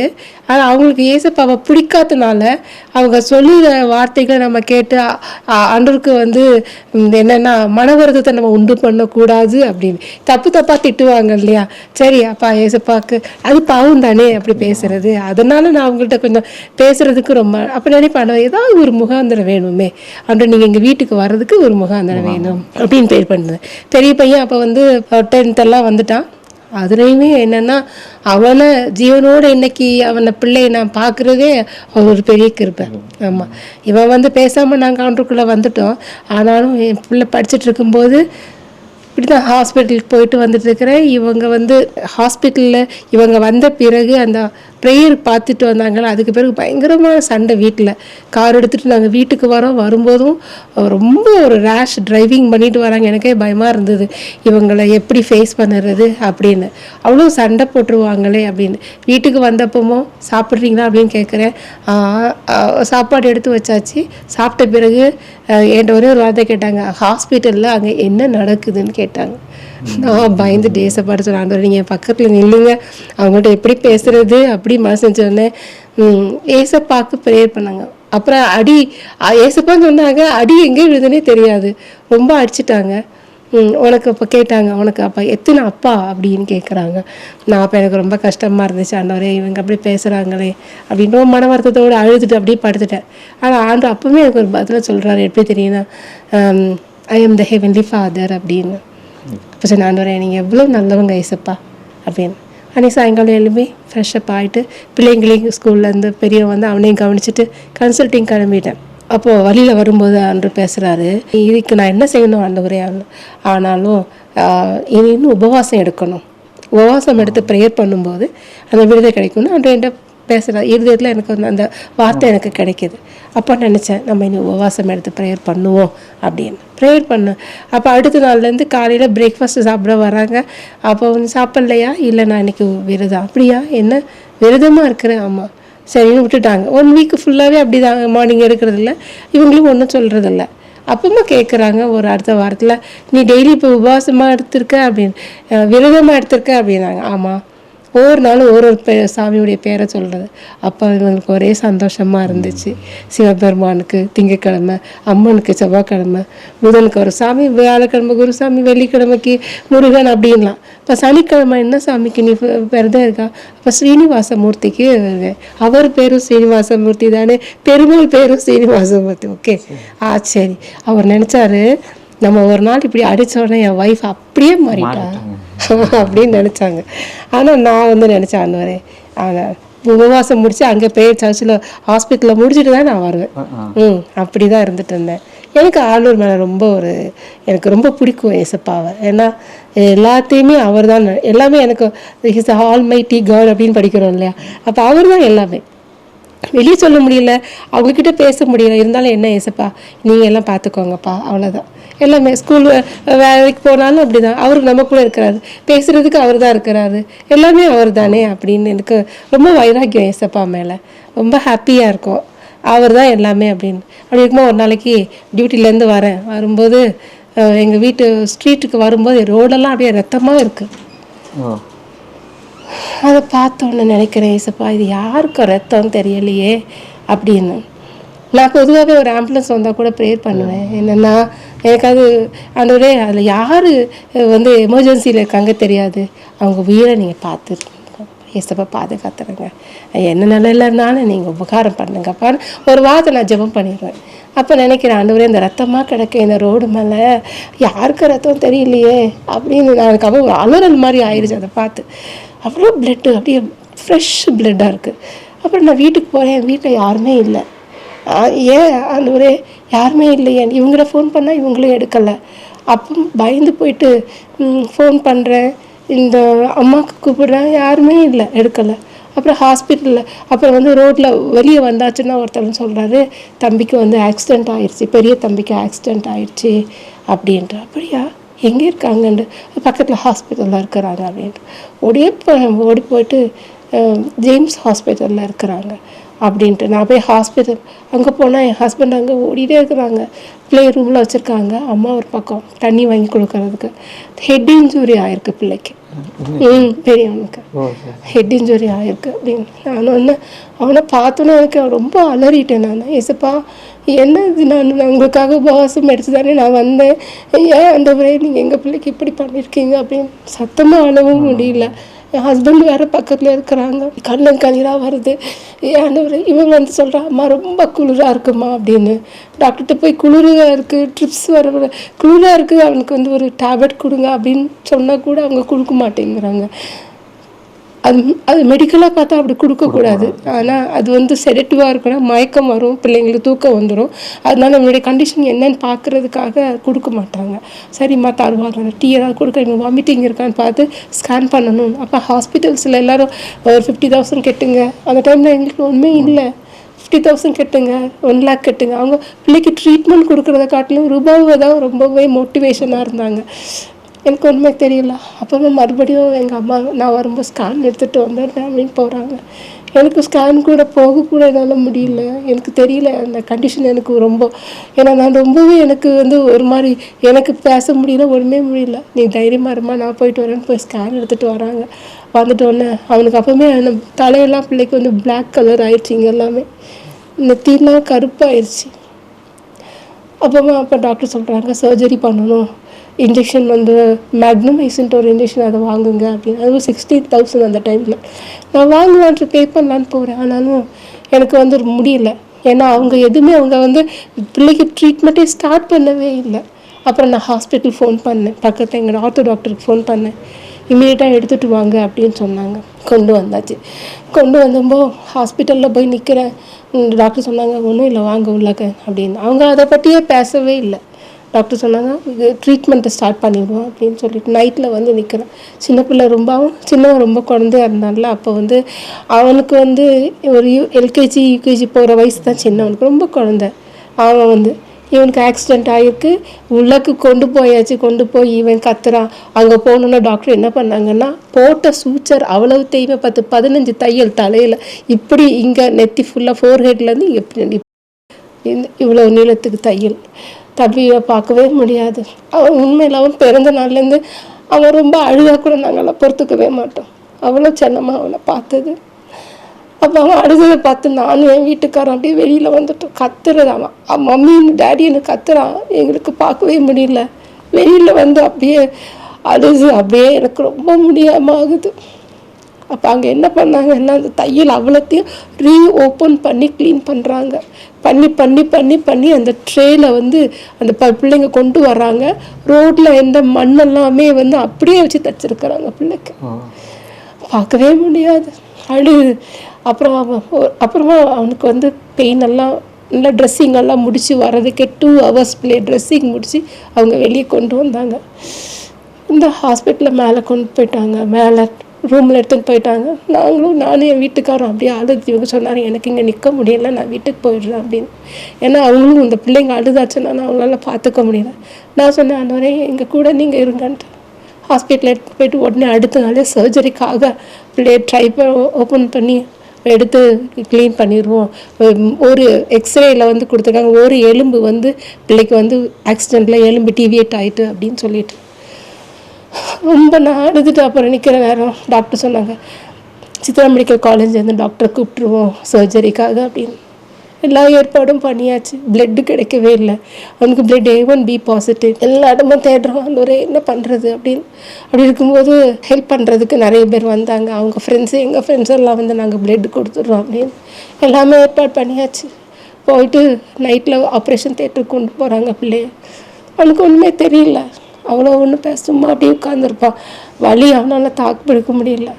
தேட்டருக்கு எடுத்துகிட்டு போயாச்சு. இவங்க சொன்னாங்க, நான் ஆப்ரேஷன் பண்ண இடத்துல நான் நிற்கவே மாட்டேன் அப்படின்னு. சரி, நீங்கள் சின்ன பிள்ளைய பார்த்துக்கோங்க அப்படின்ட்டு நாங்கள் போய் தேட்டரில் வெளியே நின்றுட்டே இருந்தேன். டாக்டர் சொன்னாங்க, வாங்க உள்ளாடி. ஏன்னா நம்மளும் டாக்டராக இருந்தாலும் உள்ள கூப்பிட்டாங்க. ஆனால் என்னால் நான் சொன்னேன், வேணாம் டாக்டர். நான் அப்போ நினச்சேன், நான் உள்ளாடி போனால் எனக்கு ப்ரேயர் பண்ண முடியாது, அதனால நான் வெளியே நிற்கிறேன் அப்படின்னு நினச்சேன். முந்தானி அப்படியே பிடிச்சிட்டு, ஏசப்பா என் பிள்ளைய நீங்கள் எனக்கு பிச்சையாக கொடுங்க. இந்த உலகத்தில் என்ன இருக்குது, இனிமேல் எனக்கு எதாவது ஆகிட்டுனா என்னால் உயிரோடு இருக்கவே முடியாதுப்பா. நான் உங்களை வந்து நம்பி இருக்கிறேன், உங்களுக்காக உபவாசம் எடுக்கிறேன். என் பிள்ளைய நீங்கள் பிச்சையாக கொடுங்க அப்படின்னு இன்னைக்கு கூட நினச்சா அவ்வளோ அழுக வந்து தேய்ச்சிருக்க வெளியே நின்று ப்ரேயர் பண்ணிகிட்டே இருக்கிறேன். முட்டங்காலே நின்று எனக்கு ஒன்றுமே தெரியாது. ஒரு 2 hours கழிச்சுட்டு ஓப்பன் பண்ணுறாங்க. நான் ரொம்ப பயந்து போய் டாக்டர்கிட்ட போனேன். சர்ஜன் வெளியே வந்தால் சொன்னார், வாங்க அப்படின்னு கூப்பிட்டாங்க. நீங்கள் எப்படி பயப்படுறீங்களா அப்படின்னு. நான் அதுக்கு பதிலே சொல்லலை. அப்போ தான் அவங்க சொன்னாங்க, தாய்ப்பாசம் எவ்வளோ பெருசுன்னு உள்ளது எனக்கு தெரியும் மேம் அப்படின்னு சொன்னாங்க. அது எனக்கு தெரியாமல் இருக்காது அப்படின்னு சொன்னார். ஒரு வார்த்தை சொல்லிட்டார், பையன் நல்லா இருக்கிறான், நீங்கள் எந்த சாமி கும்பிட்டீங்க, ஆனால் அவங்க வந்து உங்களுக்கு உபகாரம் பண்ணிட்டாங்க. அந்த டிவியேட்டட் போனை நாங்கள் எடுத்துட்டோம்.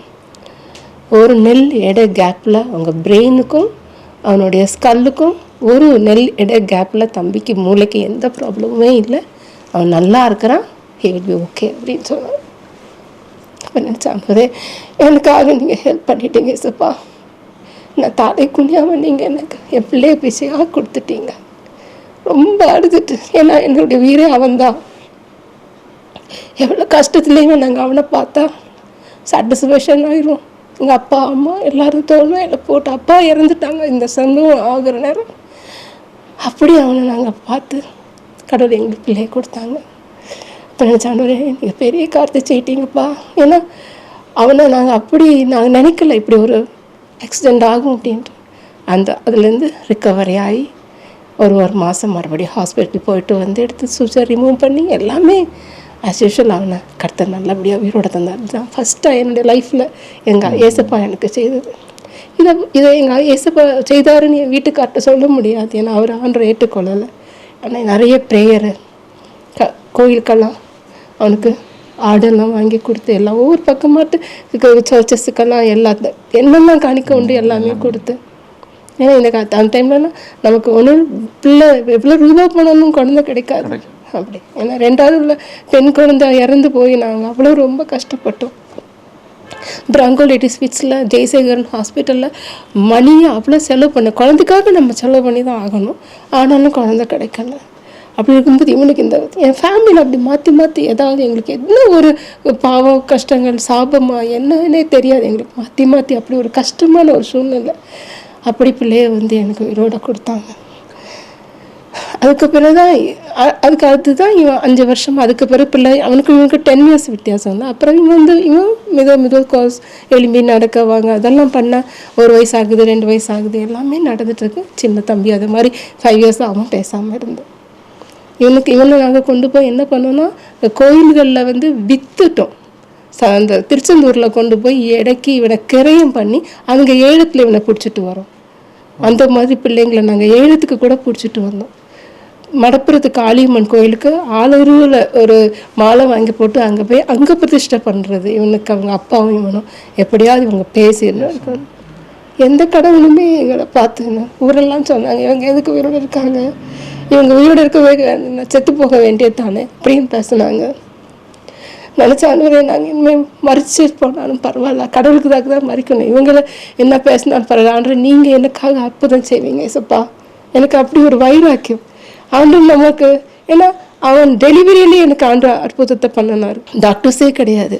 என்னை சிசேரியனுக்கு போஸ்ட் பண்ணி வச்சுட்டு என்னை போஸ்ட் பண்ண டாக்டர் கேம்புக்கு போயிட்டாங்க. அப்போ போல் நினச்சேன் ஆண்டவரே. ஆனால் அவனுடைய ப்ரெக்னன்சியில் கர்த்தர் என்கிட்ட பேசினார், யார் கைவிட்டாலும் நான் அவனை கைவிட மாட்டேன். படுத்திருந்தாலும் அவனுடைய வார்த்தை கேட்டுகிட்டே இருக்கும்.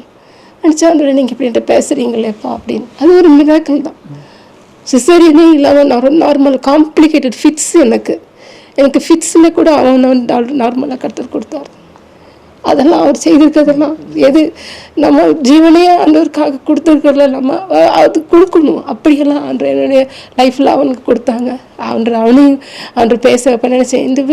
அவனுக்கு ஆண்டு கொடுத்தீங்க, இவனை பேச வைக்காமல் கர்த்தர் எங்களை அவ்வளோ அவமானப்படுத்துகிறாங்க. ஆண்டவரே நான் என்ன பண்ணணும் ஆண்டவரே, எனக்கு நீங்கள் பேச வச்சு தாங்கப்பா அப்படி. அப்படி தான் ஆண்டவர் பாஸ்டர் மூலமாக எவ்வளவோ வித்து அதெல்லாம் எல்லா கடவுளையும் நாங்கள் கும்பிட்டோம். அவங்களும் நம்மளுடைய காணிக்கைகளை வாங்கிக்கிறாங்க. நமக்கு நல்லது பண்ணுறதுக்கு அவங்களுக்கு என்ன பண்ண முடியல, டைம் வரலையா என்ன தெரியல. ஆமாம், ஏன்னா எல்லாருக்காகவும் நம்ம என்ன பண்ணோம், எல்லா சாமியும் நம்மகிட்ட இந்த ரத்தத்தை தான் குடிக்கிறாங்க. ஆனால் நமக்காக ஜீவன் தந்தது நமக்கு ஏசப்பா மட்டும்தானே. ஆமாம், அவருடைய கடைசி சொத்து ரத்தத்தை கூட நமக்குன்னு தந்திருக்காரு. ஆண்டவரே உங்கள் ரத்தத்தை என் குடும்பத்துக்கு ஒரு சொட்டு தாங்கப்பா, உங்கள் ரத்தத்தால் தான் அவன் பேசணும். எனக்கு அது வைராக்கியம். அவன் கிராஸ் போடுவேன் டெய்லி அவன் நாக்கில், ஆண்டவரே இயேசுவின் ரத்தம் செய்யும் அப்படின்னு. அப்படி அவன் ரொம்ப சேட்டை பண்ண நினைப்பான். ஆண்டவரே ஏன் எனக்கு இந்த கஷ்டம் வருது. அந்த வேர்டு ஆண்டு தந்தாங்க, எந்த குழந்தைய எந்த அப்பா அம்மாவுக்கு தரணும், எந்த அப்பா அம்மாவுக்கு எந்த பேரண்ட்டை கொடுக்கணும்னு அவருக்கு தெரியும். உங்கள் குழந்தைகளை பற்றி நீங்கள் கசப்பு இல்லாமல் இருங்க. அந்த வேர்டு எனக்கு ரொம்ப ஸ்ட்ரைக் ஆச்சு. அப்போ நினச்சேன் ஆண்டவரே இவனுக்குள்ளே என்னதாவது ஒரு ஆக்டிவிட்டீஸ் இருக்கும், நம்ம அதை கொண்டு வரணும். எவ்வளவோ இடத்துல நான் ஒரு இடத்துல சபைக்காக நாங்கள் போயிருக்கிறோம்.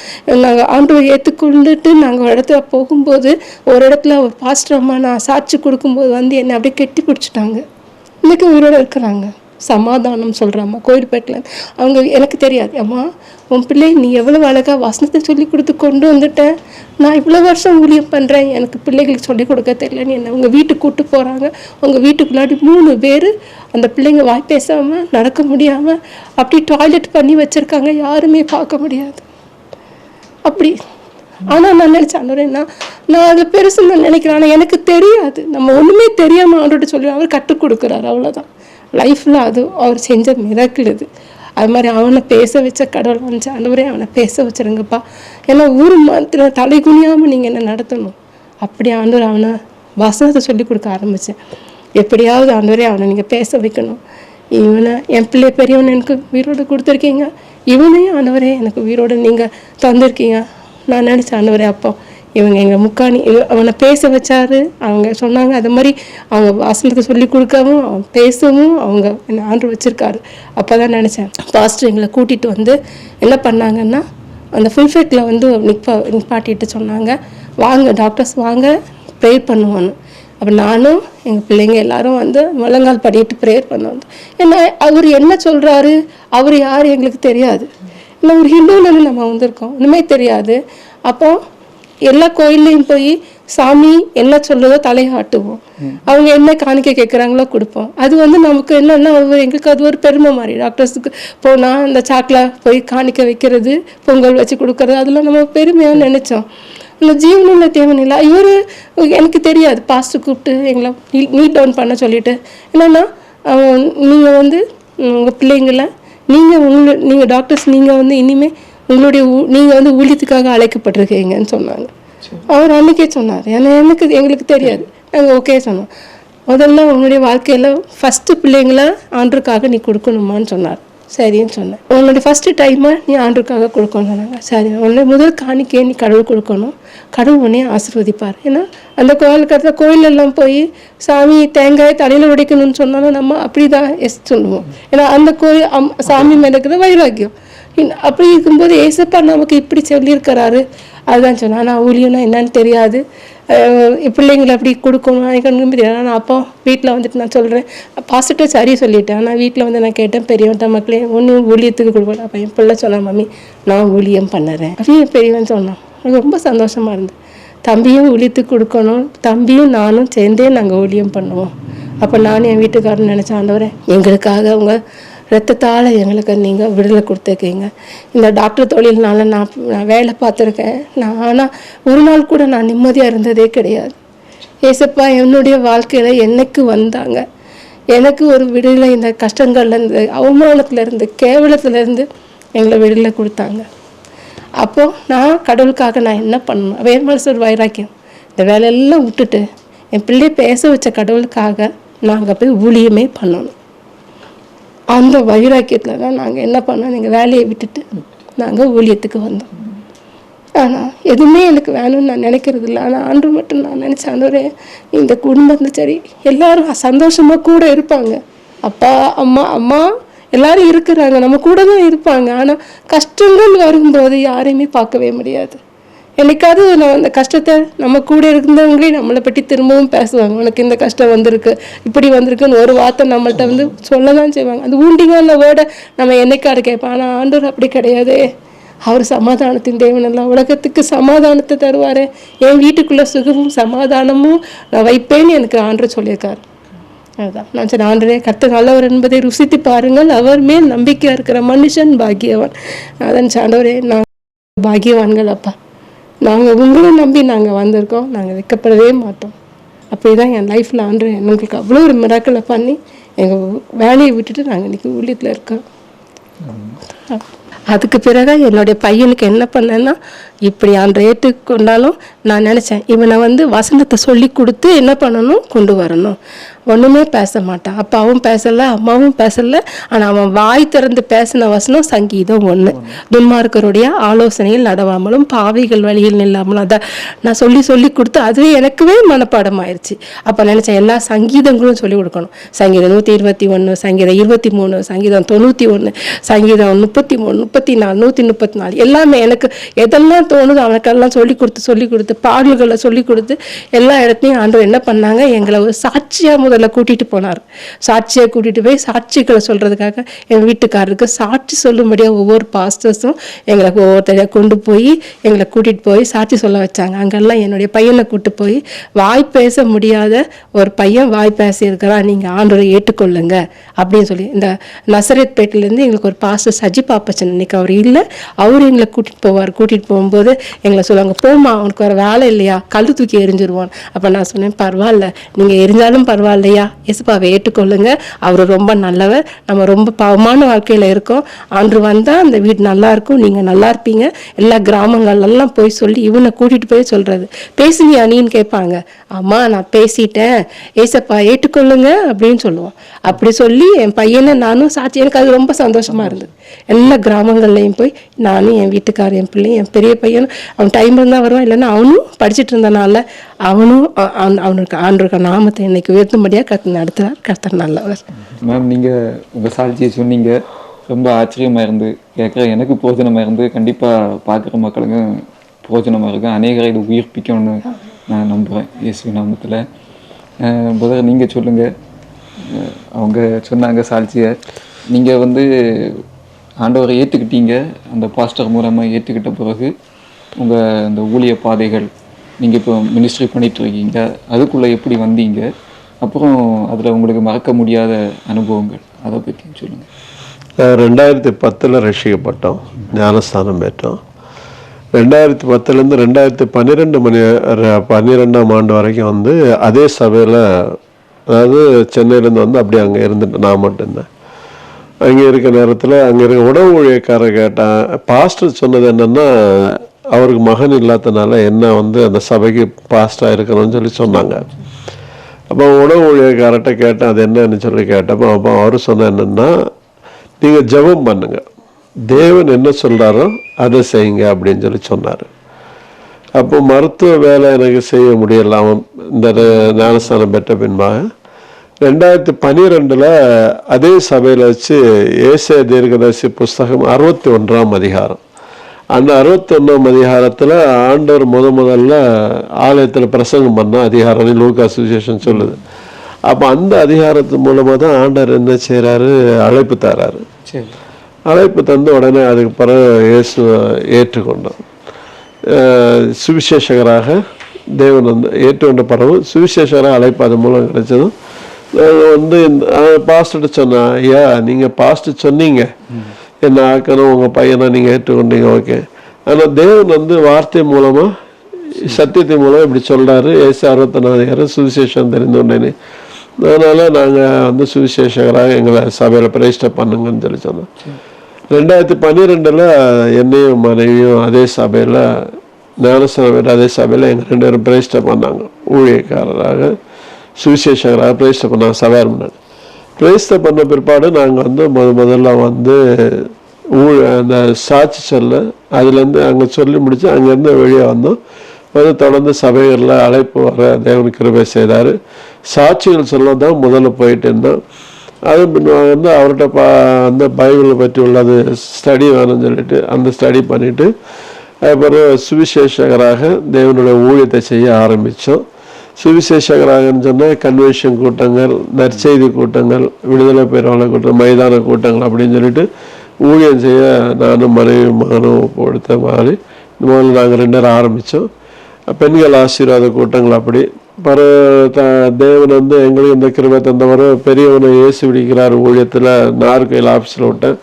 அங்கே வர்ஷிப் லீடராகவும் வாலிபர் முகம் சிறுவர் முகம் அண்ணனுடைய அந்த ஊழியத்தில் அவனும் மிங்களாய் அப்படி போத்தனாங்கன்னா நாங்கள் எங்கள் கன்வென்ஷன் வீட்டில் எங்கள் கூட அவனு வர டைம் இருக்காது. அதுக்கப்புறம் அவன் படிக்க ரஷ்யா போயிட்டான். அப்புறம் சின்னவனை கொண்டு போன சாட்சி சொல்றதுக்காக அவன் பேசாமல் இருந்தால் என்ன கடவுள் பேச வச்சாருன்னு சொல்லி இப்படி சாட்சி சொல்லி அப்படி ஊழியம் பண்ணிட்டு இருந்தான். அப்புறம் மருத்துவ வேலை அவனும் வேலையை விட்டுட்டான். 2 பேரும் வேலையை விட்டுட்டான். சென்னையில் ஹாஸ்பிட்டலில் இருந்தார். அப்புறம் வந்து மருத்துவம் படித்தது படிப்புக்கு விருதா போகுதுன்னு சொல்லிட்டு இருக்கிற நேரத்தில் தான் எங்களுக்கு தேவன் தந்த ஒரு அருமையான தரிசனம். வேலூர் பக்கத்தில் ஜவ்வாது மலை, பீந்தமந்தை, தொங்கு மலைன்னு சொல்லிட்டு மலைகள் 147 கிராமங்கள் இருக்குது. அந்த மலைகளில் போய் ஒரு குறிப்பிட்ட இடம் இறங்கி அங்கேருந்து நடந்து தான் போனோம். அங்கே வாகன வசதி எல்லாம் கிடையாது. அந்த பகுதியிலெல்லாம் போய் ஃபோட்டோஸ் எல்லாம் இருக்குது. அந்த பகுதியில் போய் ஊழியம் செஞ்சுட்டு அந்த இயேசு அறியாத ஜனங்களும் இலவச மருந்து கொடுத்து துணிகள் கொடுத்து அங்கே ஊழியம் செய்து அந்த 147 கிராமங்களுக்கு 2016ஆம் ஆண்டில் அங்கே ஒரு சபை ஒரு ஊழியக்காரர் இதே கன்னியாகுமரி மாவட்டத்தில் ஒருத்தர் சபையை நிறுவிட்டார். அப்படி தொடங்கினதான் இன்னைக்கு வரைக்கும் ஊழியங்கள் செய்து இந்த மருத்துவ ஊழியம் செய்து அதே போல் ஆண்டவர் என்ன வந்து இப்போ ஸ்ரீலங்கா கொண்டு போயிருந்தார். ஸ்ரீலங்கா போன இடத்துல அங்கே போய் கூட தேவனுடைய நாமத்தை மகிமைப்படுத்த முடியும் ஒரு சபையில் அழைப்பு வந்து அந்த நான் மட்டும் போயிருந்தேன். இப்போ வந்து மறுபடியும் அவங்க சொன்னாங்க குடும்பமாக வந்து எங்களுக்கு சாட்சி சொல்லி அந்த தேசத்தில் ஒரு நீங்கள் வரணும்னு சொல்லிட்டு இப்போ எங்களுடைய தரிசனம் என்னென்னா அதிகமாக இன்னும் வந்து இப்போ ஊழியம் செஞ்சுட்டு இருக்கிறோம். எங்களுக்கு இது போதாது. காரணம் என்னன்னு சொல்லியாச்சுன்னா இன்னும் ரஷ்யப்படாத கிராமங்கள் நிறைய இருக்குது. மனம் திரும்பாது எல்லாரும் கஷ்டத்தில் இருக்காங்க, நெருக்கத்தில் இருக்காங்க, பாடுகள் இருக்காங்க. இல்லை எங்களை போல சொன்ன அந்த வேதனையை சொன்னால் இப்போ நாங்கள் 2 பேரும் கஷ்டப்பட்டு வந்தோன்னா எங்களுக்கு தந்த 2 பிள்ளைகளும் பெரிய ஆபத்துலேருந்து தப்பிச்சு தான் அவனுக்கு நீங்கள் பார்த்தீங்கன்னா தெரியும். இந்த தலையில் ஒரு ஸ்கார் இருக்கும் பெரியவனுக்கு பார்த்தீங்களா, இந்த ஸ்கல் ஓப்பன் பண்ணி சர்ஜரி பண்ணி அவனை காப்பாற்றின ஒரு பிள்ளையாக்கும் அவனுடைய.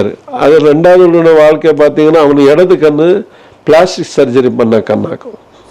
சாதாரண இதெல்லாம் இன்னும் ஊழிய பாதையில் இருக்க எனக்கும் என் மனைவியும் கூட நாங்கள் ஊழிய பாதையில் போனோம். 2-3 முறை காரு ஓட்டிட்டு வர நேரத்தில் களக்காடு பகுதியில் 3 நாள் கன்வென்ஷன் முடிச்சுட்டு வர நேரம் நான் தான் ட்ரைவ் பண்ணிட்டு வரேன். வலது பக்கம் ஃப்ரெண்டு டயர் வந்து அருவாள் வெட்டின மாதிரி மழை, நல்ல மழை நேரம் வெட்டின மாதிரி டமாரன் டயர் வெடிக்குது. அப்படி குளத்துல போய் விழ வேண்டிய நாங்கள் நானும் என் மனைவி சின்ன பையனை இயேசுவேன்னு சொல்லி நாங்கள் எங்களை கர்த்தர் காப்பாற்றினார். அதே போல் இன்னொரு முறை ஒரு இடத்துக்கு போயிட்டா நானும் என் மனைவியும் 2 வீலரில் இருந்து விழுந்து அன்னைக்கு அவளுக்கு மேலே டயர் ஏற வேண்டியது, நான் வந்து கீழே விழுந்து சாக வேண்டியது. அப்படி அதில் 2 பேரும் காப்பாற்றப்பட்டோம். இப்படி தேவனுக்குள்ளாக வந்து நிறைய போராட்டங்கள் மரண தருணம் போனாலும் கூட அது வந்து தேவன் வந்து எங்களை காப்பாற்றி இந்த நிமிஷம் வரைக்கும் அவரோட ஊழியத்தை செய்ய முடியாது இருக்கும். அடுத்த தொடர்ந்து இப்போ தேவன் சில பாடல்கள் தந்திருக்கிறாரு. பாடல்கள் வந்து சாட்சி மூலமாக உண்டான பாடல், சாட்சி மையம் தேவன் எனக்கு தந்தவாங்க. அதை இப்போ பாடி நானும் என் மனைவி பிள்ளைகளும் அதை வந்து ரெக்கார்டிங் பண்ணுறதுக்கெல்லாம் ரெடி ஆகிட்டு இருக்கிறோம். ஏன்னா நாங்கள் பெற்ற இன்பம் இந்த உலகத்தில் எல்லாரும் பெறணும். இயேசு அறிந்தவர்கள் மாத்திரமல்ல, அறியாதவர்களும் இது தெரிந்து கொள்ளணும் தான் எங்களுக்கு ஆசை. ஏன்னா தேவனை குறித்து குறை சொன்ன நான் இன்னைக்கு இயேசு எனக்கு நல்லது, எங்கள் குடும்பம் நல்ல செய்தி எங்கள் நடத்துகிறாருன்னா, இன்னும் அறியாதவங்க நிறைய பேர் இருக்காங்க. அவங்களும் மனம் திரும்பணும், இந்த நல்ல தெய்வத்தை தெரிந்து கொள்ளணும். அன்னைக்கு நாட்கள்ல ஓம்போர் போசா தச விதுரன் பர்ஹோ தேவச தீமகி தியோ யோனா பிரச்சோதயாதன்னு சொல்ல காயத்ரி மந்திரம் சொல்லிட்டு இருந்த என்ன, சாப்பிட நேரம் ஒரு மந்திரம், படுக்கிற நேரம் ஒரு மந்திரம், இதெல்லாம் எங்களுக்கு இருக்குது. அப்போ அப்படியெல்லாம் ஒரு பக்தியில் இருந்த எங்களுக்கு வந்து அன்னைக்கு அந்த நாட்களில் வந்து நான் ஒன்று சொல்லுவேன், அலேலியா கோஷ்டின்னு சொல்லுவேன் கிறிஸ்தவர்களை, அலேலியா குரூப்னு சொல்லிட்டு ரொம்ப ஒரு விகாரமாக பேசினேன்னா, இன்னைக்கு அல்லேலியான்னு சொல்லும்படி என்னைய ஆண்டவர் செய்து இன்னைக்கு நடத்துறாருன்னு சொன்னா, இயேசு ஒருவர் தான் நல்லவர், பெரியவர். அவன் மனைவி சொன்ன மாதிரி இந்த பூமியில எல்லா தெய்வங்களும் இருக்குது, ஆனா நமக்காக ரத்தம் சிந்தின தேவன் இயேசு மட்டும். இன்னைக்கு என் பையன் பேசலன்னு சொன்னா, நானும் என் மனைவியும் 2 மகன்களும் மரித்து அடக்கம் பண்ணப்பட்டு இது 14வது வருஷம். அப்படி இருந்த எங்களை மனம் திரும்பி அவரோட ரத்தத்தினால கழுவி எங்க சுத்தகரித்து எங்களை இன்னைக்கு பரிசுத்தப்படுத்தி இன்னைக்கு அவரோட ஊழியத்தை செய்ய முடிய தேவன் செய்திருக்கிறாருன்னா உண்மையாக அவரோட மேலான கிருபை தான். ஆமா, மாத்திருக்காரு. எங்கள் பாவங்களை, குறிப்பா நான் செய்த பாவ நிமித்தமாக தான் செல்ல நினைப்பேன். என் பெரிய பையனை ஹிந்துவில் இருக்க நேரம் தான் அந்த மாதிரி ஆச்சு, கிறிஸ்துவர்கள் அந்த மாதிரி தான் சின்ன ஒரு பிளாஸ்டிக் சர்ஜரி ஆச்சு. இப்படியே அந்த பிள்ளைகள் வர நேரத்துல எல்லாம் யோசிப்பேன், நான் தான் பாவி, என் பாவ நிமித்தம் தான் பிள்ளைகள் தண்டிக்கப்படுறாங்களோ இப்போ நினைப்பேன். ஆனா இப்போ ஆண்டவர் நான் ஒரே ஒரு வார்த்தை சொன்னாரு, நான் ஒன்று மன்னிச்ச போல உன் பிள்ளைகளை நாங்கள் பாதுகாத்து கொள்வேன் அப்படின்னு சொல்லிட்டு இந்த நிமிஷம் வரைக்கும் நாங்கள் தேவனோட ஊழியத்தில் இருக்கிறோம். ஆனா ஆண்டவர் வந்து என்னென்ன பைபிள் சொன்னவர், நான் உன்னை விட்டு விலகுவதும் இல்லை, உன்னை கைவிடுவதும் இல்லைன்னு சொன்ன ஆண்டவர். எவ்வளோ நெருக்கங்கள் வந்தாலும் இன்னைக்கு நாங்கள் இருக்கிற அது வந்து இவ்வளோ நல்ல ஐஸ்வர்யம் குடும்பமாக நாங்கள் வாழ்ந்தோம். இந்த நிமிஷம் கிறிஸ்துக்குள்ள 2010 வந்த பிறகு இன்னைக்கு வரைக்கும் வாடகை வீட்டில் தான் இருக்கிறோம். எங்களுக்கு சொந்த வீடு கிடையாது. வேதம் சொல்லுகிறது நம்மளுடைய குடியிருப்போ பரலோகத்தில் இருக்கிறதுன்னு சொன்னது போல இன்னைக்கு அப்படி இருக்கு. இன்னைக்கு அகஸ்டின் ஜெபகுமாரனுக்கு மெடிக்கல் கேம்ப் போயிட்டு இருக்கிறோம். தனிப்பட்ட முறையில் ஒரிசா போயிட்டு இருக்கிறோம். இனி இந்த மெடிக்கல் கேம்ப் வந்து விரிவாக்கம் பண்ணி எங்கள் டீம் உருவாக்கிட்டு இருக்காங்க. ஸ்ரீலங்காவில் உள்ளவங்க சொன்னாங்க இங்கே வர வேண்டிய இருக்கு. நானும் பெரிய பையன் இருக்கனால, டாக்டர் இருக்கனால எல்லாம் போய், ஏன்னா எங்களுக்கு தேவை வேதம் சொன்னது போல முதலாவது தேவனுடைய ராஜ்யத்தையும் அவருடைய நீதியும் தேடுங்கள், அப்போது இவைகள் எல்லாம் உங்களுக்கு கூட கொடுக்கப்படும்.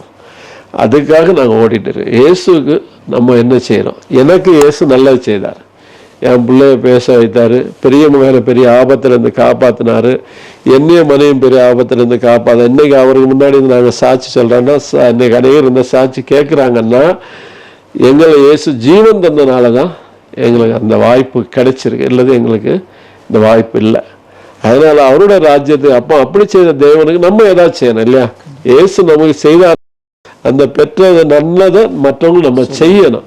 அதை விட முதல்ல இயேசுக்கு செய்யணும். அதான் அந்த வார்த்தைப்படியாக இன்னைக்கு அநேக இயேசு அறியாத ஜனங்கள் மத்தியில கூட போய் நாங்கள் ஊழியத்தை செய்து கொண்டு, போன மாசம் கூட சிவகாசி பகுதியில் போய் 2 கிராமங்கள் அங்கே உள்ளாடி போகக்கூடாதுன்னு போர்டு வச்சிருக்கேன், அங்கே போய் மெடிக்கல் கேம்ப் பண்ணி மெடிவிஷன் சார்பில் நடத்திட்டு வந்தோம். நல்லபடியாக நடத்தினது. இப்படி ஊழியம் செய்து இன்னைக்கு, அதாவது இன்னைக்கு நான் என்னோட பிள்ளை, இன்னைக்கு அநேகர் நினைக்கிறேன் கிறிஸ்துவுக்குள்ள இருக்கிறவங்க தன்னோட பிள்ளைகளை டாக்டர் ஆக்கணும், இன்ஜினியர் ஆக்கணும், கலெக்டர் ஆக்கணும், உருவாக்கணும், ஆஸ்திகள் வாங்கணும், சொந்தங்களும் என்ன கார் வாங்கணும், பங்களா வாங்கணும்னு சொல்லிட்டு நினைக்கிறாங்க. ஆனால் என்னை பொறுத்தவரை ஒரே ஒரு கருத்தை தான் நான் சொல்லுவேன், நீங்கள் எல்லாம் செய்யுங்க, இயேசு என்ன செஞ்சீங்க? உங்களோட பிள்ளைகளை டாக்டர் ஆகுங்க, கலெக்டர் ஆகுங்க, இன்ஜினியர் ஆகுங்க, பெரிய ஆள் ஆகுங்க, பிரச்சனை இல்லை. இன்னைக்கு நான் என்ன செய்தேன்னு சொன்னால் பெருமைக்கு சொல்லலாம், ஆண்டவர் மகிமைக்கு சொல்கிறேன். எனக்கு இயேசு நல்லது செய்யனால, நான் எனக்கு நல்லது செய்ததால என் பிள்ளைகளும் இயேசுக்கு வேலைக்காரராக இன்னைக்கு இந்த இடத்துல நான் வந்து டாக்டர்னு சொல்கிறத விட, ஐயர்னு சொல்லிக்கொள்கிறத விட, இயேசுக்கு நானும் என் மனைவியும் பிள்ளைகளும் அவருடைய வீட்டு ஏதேன் தோட்டத்து வேலைக்காரர்களாக கர்த்தரை வழி நடத்துகிறேன். இன்னைக்கு நானும் ஊழியத்தில் இருக்கிறேன். எனக்கு வருமானம் தேவையில்லை, வேலை செய்து சம்பாதிக்கணும் தேவையில்லை. ஆண்டவருக்கு நான் வேலை செய்து ஆத்மாதான் செய்வேன். இது நானும் என் மனைவியும் செய்கிறோம். எங்க கூட எங்க பிள்ளைகளும் அதே மாதிரி உருவாக்கிட்டுட்டோம். இன்னைக்கு அவன் மருத்துவராக இருந்தாலும் அவனும் இன்னைக்கு இந்த சாட்சி சொல்ல வர முன்னாடி ஒரு இடத்துல போய் ஊழியம் செஞ்சுட்டு தான் வரான். அவனும் படிச்சுட்டு இருந்தாலும் அவனையும் ஊழியத்தை கொண்டு போயிட்டு தான் இருக்கிறான். காலையில் நேரத்தில் ஜெபிக்கிறதுக்கு அதிகாலை நேரம் இருந்துச்சா ஜெபிக்கணும், மத்தியானம் சாப்பிட முன்னாடி ஜெபிக்கணும், வெளியே போனால் ஜெபிக்கணும், நம்ம வந்தால் ஜெபிக்கணும். இப்போ இந்த இடத்துல சாட்சி சொல்றதுக்கு முன்னாடி கூட ஜெபம் பண்ணி தான் நம்ம வரோம். எல்லாவற்றையும் ஆண்டவரை முன்னிலைப்படுத்தினார். ஆண்டவர் நம்மளையும் முன்னிலைப்படுத்துவார். நம்ம தாழ்மை உள்ளவர்களாக இருந்தால் கர்த்தர் கிருபை நம்ம தாங்க. இதுதான் ஏன்னா அவரோட நாமத்தை மகிமைப்படுத்துறதா இன்னைக்கு எங்க குடும்பம் இருக்குது. தவிர நாங்க எங்களே மேன்மை பாராட்டாது நாங்க ஒண்ணும் இல்லை. நம்ம வந்து மனுஷர்கள் அப்படிதானே பிரதர்? நம்ம மாம்சத்துக்குரிய நாச சிந்தனை இருந்தா ஒண்ணும் இருக்காது. நித்திய ஜீவ சிந்தனையோட அந்த நித்திய தேவன்கிட்ட நம்ம இருக்கணும்னு தான் ஆசைப்படுறோம். அப்படிதான் இன்னைக்கு வர போயிட்டு இதுதான் தேவனை நடத்தி இன்னைக்கு 14வது வருஷம். இந்த 14 வருஷங்களும் எங்களுக்கு எது இருக்கோ இல்லையோ, சொந்த வீடு இல்லை, வருமானம் இல்லை, ஆனா இயேசு எங்க கூட இருக்கிறார். ஆமா, அதுதான் சந்தோஷம். என்ன சொல்றீங்க? உலகத்துல வேற ஒண்ணும் கொண்டு வந்தாலும் கொண்டு போறல, இயேசு நம்ம கூட இருக்கிறாரா, அது போதும். இன்னைக்கு உங்க கூட இயேசு இருக்கிறாரு. இந்த ஜாய் குட் நியூஸ் கூட இயேசு இருக்காரு. உங்க ஸ்தாபனத்தை ஓனர் கூட இயேசு இருப்பாரு, வேலைக்காரர் கூட எல்லாரும் கூட இயேசு இருக்காரு. அதே போல இதை கேட்கிறவங்களுக்கு கூட இயேசு எங்க நம்ம கூட இருக்கிறாரு அவங்க நினைச்சாலே அது பெரிய சந்தோஷம். உலகத்துல ஆஸ்தி தராது, பணம் தராது, காரு தராது, வீடு தராது, சொத்துக்கள் தராது. எந்த பலவீனம் தெரியும், ஆபத்துல இயேசு இருக்கிறான்னு சொன்னாலே அதே பெரிய சந்தோஷம். இதான் இன்னைக்கு தேவனை நடத்துறாரு. அதே போல கர்த்தர் அவரை நடத்துறாரு. கர்த்தர் பெரிய காரியம் செய்கிறார். சரி, அருமையான சாட்சி.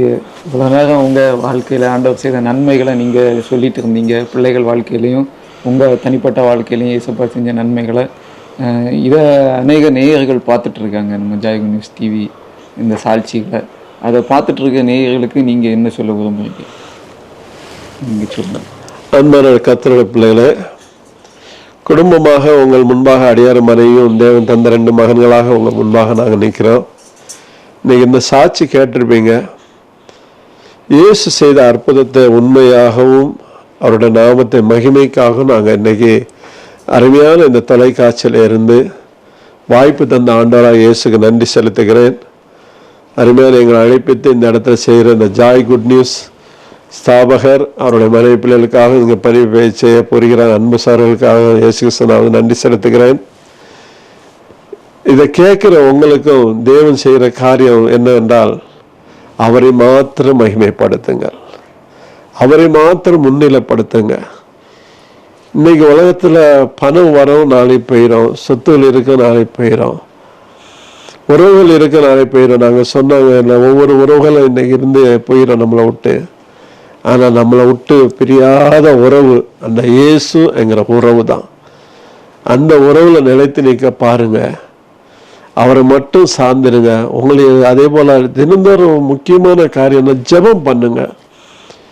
நேரம் வாய்க்காமல் இருந்தாலும் ஸ்தோத்திரம் சொல்லிட்டே இருங்க. காலை ஜெபம், மதிய ஜெபம், இரவு நேரத்தை குடும்ப ஜெபம். அதே போல ஆலயத்துல ஞாயிற்றுக்கிழமை தோறும் நீங்க சார்ந்திருக்க திருச்சபைக்கு செல்வது, திருச்சபையில சரியான நேரத்தில் போய் தேவனை வாழ, எல்லா காரியத்திலும் நீங்க முக்கியத்துவம். எந்த ஒரு காரியத்தையும் ஆண்டவரை மகிமைப்படுத்துங்க. நம்மளை நாம அவரை சமுதிர தாழ்த்துங்க. அப்படி நீங்க தாழ்த்தும் போது நாம வேண்டிக் கொள்வதற்கு மேலான காரியங்களை செய்ய இயேசு வல்லவராயிருக்கிறார்.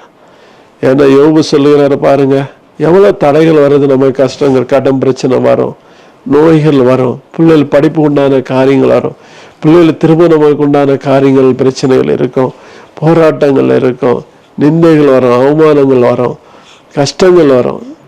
எதுவும் வந்தாலும் சரி இயேசுவே எல்லாத்தையும் நீர் பார்த்து கொள்ளும்னு சொல்ல. யோபுக்கு எப்படி வந்து பாருங்க, கடைசியில் யோபு என்ன சொல்ல, தேவரே சகலத்தையும் செய்யவர், நீ செய்ய நினைத்தது தடைபடாது. அவர் செய்ய நினைத்த காரியம் நமக்கு ஒன்றிலும் தடை வராதுங்க. அவர் நன்மையான காரியங்களை செய்வார்ன்னு சொல்லி நீங்க விசுவாசத்தோடு இருங்க. நாங்கள் இன்னைக்கு தேவனை நாங்கள் மருத்துவ வேலை விட்டுட்டு இந்த தேவன் எங்களுக்கு தந்த ஊழியம் இயேசு விசுவாச ஊழியம். எதுக்கு தந்தாரு தெரியுமா? நான் அவிசுவாசியாக இருந்தேன். இந்த ஒரு இயேசு என்ன செய்வார்? நான் வணங்குற 3336 கோடி தெய்வங்கள் செய்யாத இந்த இயேசு என்ன செய்வாருன்னு சொல்லி அவிசுவாசமாக இருந்த என்னதான் தேவன் எனக்கு ஒரு ஊழியத்தை அவர் தரிசனமாக தந்த இயேசு விசுவாச ஊழியங்கள். இந்த ஊழியத்தை சார்பாக இன்னைக்கு நாங்கள் பாருங்கள், ஏழை மக்களை போய் சந்திக்கிறோம், இயேசு அறியாத மக்கள் மத்தியில் போய் ஊழியம் செய்கிறோம். நம்மளை நாம பெருமை பாராட்டுறதுக்குள்ள நாட்கள் முடிந்து போயிடுச்சு. நம்மளை நாமே எல்லாத்திலும் இந்த பெரியவர்னு சொல்லுகிற காரியம் இல்லைங்க. இயேசு பெரியவர்னு சொல்லிட்டு நீங்கள் நடந்து செல்லுங்க. உங்கள் காரியங்களை கர்த்தர் ஆசீர்வதிப்பார். உங்கள் குடும்பங்கள் ஆசீர்வார், உங்கள் பிள்ளைகளை ஆசீர்வார், உங்கள் உங்கள் பிள்ளைகள் படிப்புகளை ஆசீர்வார், பிள்ளைகள் திருமண காரியம் ஆசீர்வார், நோய்களிலிருந்து விடுதலை தருவார், கட்டுகளிலிருந்து விடுதலை தருவார், தடைகளிலிருந்து விடுதலை தருவார். எனக்கு சொந்த வீடு இல்லை, சொந்த நிலம் இல்லை, எனக்கு சொந்தமாக கார் இல்லை, நான் மற்றவங்களை போல உயர்வாக வாழ முடியும்னு நினைக்காதுங்க. நம்ம ஐஸ்வர்ய சம்பந்தர் இயேசு நம்ம கூட இருக்காருன்னு உங்களை தாழ்த்தி பாருங்க. அவர் உங்களை ஐஸ்வர்யமாக மாற்ற வேதம் சொல்லுகிறது, நம்மளை ஐஸ்வர்யமாக்கும்படி அவர் தரித்திரர் ஆனாரன். அதனால் நல்லபடியாக நீங்கள் தேவ சமூகத்தில் காத்து ஜெபிச்சுங்கன்னு சொன்னால் பெரிய காரியம் செய்வார். இந்த நாளிலும் இந்த இடத்துல எங்களுக்கு கர்த்தர் செய்த நன்மையான காரியங்களை இந்த தொலைக்காட்சி மூலமாக பார்க்கிறதான அன்பு நேயர்களே, அருமையான அன்பு சகோதரர்களே, உங்களை யாவரையும் இயேசு கிறிஸ்துவின் நாமத்தினாலே எங்கள் குடும்ப சகிதமாக நாங்கள் உங்களை வாழ்த்துகிறோம். அருமையான இந்த ஜாய் குட் நியூஸ் அருமையான இந்த மீடியா மூலமாக உங்களை வாழ்த்துகிறோம். அருமையான இந்த ஜாய் குட் நியூஸ் மீடியாவுக்காகவும் ஜெபித்துக் கொள்ளுங்கள். கர்த்தர் பெரிய காரியங்களை செய்வாராக. ஆமேன், ஆமேன், ஆமேன். ஜெபிப்போமா? இப்போ உங்களுக்காக நாங்கள் குடும்பமாக ஜெபிக்கிறோம். அன்பின் பரலோக பிதாவே, இயேசுவின் நாமத்தினாலே வருகிறோமப்பா. தேவனே, நீர் செய்த நன்மையான காரியங்களை இந்த இடத்துல நாங்கள் அடியாரும் மனைவியும் அடியார் தந்த 2 கர்ப்பபிறப்புகள் தந்த 2 மகன்களாக நாங்கள் சேர்ந்து இந்த ஜாய் குட்னிஸோடு இணைந்து நாங்கள் தேவனே உடைய நாமத்தை செய்த காரியங்களை சாட்சியாக சொல்ல ஆண்டவர் அனுகிரகம் பாராட்டினீரப்பா. அதற்காக நன்றி செலுத்துகிறோம் ஆண்டவரே. அப்பா, இந்த நேரத்திலும் இந்த சாட்சியை கேட்கிற ஒவ்வொரு குடும்பங்களையும் அப்பா, இந்த அருமையான தொலைக்காட்சி மூலமாக தூரத்தில் இருந்து தூர தேசத்தில் பார்க்குற ஒவ்வொரு பிள்ளைகளுக்காக குடும்பங்களுக்காக நாங்கள் கொடுத்து ஜெபிக்கிறோம் சுவாமி. எல்லா குடும்பங்களையும் கர்த்தர் ஆசீர்வதிங்களப்பா. நெருக்கத்தில் நெருக்கத்தில் இருந்து விடுதலை தாரும், நோய் பிரச்சனைகள் இருந்து விடுதலை தாரும், கடன் பிரச்சனைகளிலிருந்து விடுதலை தாரும், பிள்ளைகளை படிப்பு உண்டான காரியங்களில் ஆசீர்வதியும். படிப்புகளுக்காக மேற்படிப்புகளுக்காக பண தேவையோடு நெருக்கத்தோடு இருப்பார்களே அப்பா, அந்த பண தேவைகள் எல்லாம் சந்தியும் ஆண்டவரே. திருமணத்துக்காக ஆயத்தமாய் கொண்டு இருக்க பிள்ளைகளுக்கு உண்டான பண தேவைகளும் சந்தியும். திருமணமாய் தன்னோட பிள்ளைகளுக்கு குழந்தை இல்லையேன்னு சொல்லி அங்கலாய்த்து கொண்டு இருக்கிற குடும்பங்கள் பிள்ளைகளுக்கு அப்பா குழந்தை பாக்கியத்தை கத்த கொடுப்பீராக. அப்பா, நான் படிக்கல இருக்கிறேனே, நான் முடியலையே, என்னால் எழுந்துச்சு நடக்க முடியல, என்னால் ஒரு ஆலயத்துக்கு செல்ல முடியல, அநேக நெருக்கத்தில் இருக்கிறேன்னு சொல்லுவர்களுக்கு அந்த நெருக்கங்களை மாற்றுங்கப்பா. உன் படிக்க எழுந்திருச்சு நட, உன் வியாதிகள் மாறும் என்று சொன்னீரே. இந்த வியாதிகளோடு அவதிப்படுகிற பிள்ளைகளை வியாதிகளிலிருந்து விடுதலை தருவீராக. சொந்தமாக வீடு இராதபடி அப்பா, நான் எத்தனை நாள் வாடகை வீட்டில் இருப்பேன், நான் என்ன செய்வேன்னு சொல்லுகிற பிள்ளைகளுக்கு சொந்தமாக நிலங்களையும் கொடுத்து வீடுகளையும் கொடுத்து ஆசீர்வதிக்கும்படியா ஜெபிக்கிறோம் ஆண்டவரே. அதே போல வியாபாரம் செய்கிற பிள்ளைகள் உண்டாண்டரு, வியாபாரம் செய்கிற குடும்பங்களை கத்தாண்ட சகோதரர்களை கத்தர் ஆசீர்வதிங்க. அவர் வியாபார ஸ்தாபனங்கள் ஆசீர்வதிக்கப்படட்டும் இயேசுவின் நாமத்தினாலே. தொழில்கள் ஆசீர்வதிக்கப்படட்டும் இயேசுவின் நாமத்தினாலே. உன் கையில் பிரயாசங்கள் ஆசீர்வதிப்பேன்னு சொன்ன ஆண்டவர் கையில் பிரயாசம் ஆசீர்வதிப்பீராகப்பா. அதே போல தேவனை இன்னொன்று என்னென்ன தேவைகளோடு உம்முடைய பிள்ளைகளை எதிர்பார்த்து கொண்டு இருக்கிறார்களோ எல்லாவற்றையும் நீர் செய்ய வல்லவராக இருக்கிறார் ஆண்டவரே. நீர் செய்வீராக ஆண்டவரே. இனிமேல் ஆண்டவரே சோதனப்பா, இந்த சாட்சியை கேட்ட ஒவ்வொரு பிள்ளைகளும் ஆண்டவரே அவரை இன்னும் முழுமையாக ஆண்டவரை மனம் திரும்பி முழுமையான ரட்சிப்புகள் நடத்துவீராக. ஜெப ஆவியினால் நிரப்புவீராக. ஜெப ஆவி குறைவுள்ள குடும்பங்கள் ஜெப ஆவியானவர் ஆளுகை செய்வீராக. மந்திர பில்லிசனு கட்டுகள் இருப்பவர் மந்திர பில்லிசனு கட்டுகளிலிருந்து விடுதலை தருவீராக. செய்வன கட்டுகள் இருக்கிற செய்வன கட்டுகளிலிருந்து விடுதலை தருவீராக. அப்பா, நான் தேவனரை கேட்டேன், எனக்கு ஆண்டவர் செய்யவில்லைன்னு சொல்லி எதிர்பார்த்து கொண்டு இருக்கிற பிள்ளைகளுக்கு ஏற்ற காலத்தில் விலையை செய்கிற கர்த்தர் விலையை செய்யும். என் தேவன் எல்லாவற்றையும் கர்த்தர் பொறுப்பெடுத்துக் கொள்ளும். மீதியான எல்லா காரியங்களும் தேவன் எங்களுக்கு செய்த நன்மைகளை இந்த இடத்துல சொல்லும்படியாக தேவன் இந்த நல்ல கிருபைகளுக்காக நன்றி செலுத்துகிறோம். அருமையான இந்த வாய்ப்பு தந்த இந்த ஜாய் குட் நியூஸ் ஆண்டவரே, இந்த மீடியா விஷனுக்கும் அவர் கொடுத்த நடத்துகிறார் அன்பு சகோதரருக்கும் அவர் மனைவி பிள்ளைகளையும் கர்த்தர் ஆசீர்வதிப்பீராக. அவருக்கு தேவை இந்த ஆண்டவரை இந்த நியூஸ் இந்த சேனல் நடத்த பண தேவை பொருள் தேவைகள் சந்திக்கப்படுவதாக. ஸ்தாபனத்தில் பணி செய்கிற அன்பு சகோதர சகோதரிகளையும் கர்த்தர் ஆசீர்வதியும். எங்களை இந்த இடத்துல கொண்டு வந்தீரப்பா. நாங்கள் ஒன்றுக்கும் உதவாதவர்கள், குப்பையும் தூசியும் வெறுமையானவர்கள் ஆண்டவரே. எங்களையும் கர்த்தர் பொறுப்பெடுத்துக் கொண்டு ஆசீர்வதியும் ஆண்டவரே. பெரிய காரியங்களை செய்வீராக. இயேசு மூலம் அன்றாடி செபிக்கிறோம். எங்கள் ஜெபத்தை கேளுங்க நல்ல பிதாவே, ஆமென். என் ஆத்மாவே கர்த்தரை சோதரி, என் முழுவதுமே ஒரு பரிசுநாமத்தை சோதரி. என் ஆத்மாவே கர்த்தரை சோதரி, அவர் செய்த சகல மறவாதே. ஆமென், ஆமென், ஆமென். அல்லேலூயா, அல்லேலூயா, அல்லேலூயா, ஆமென்.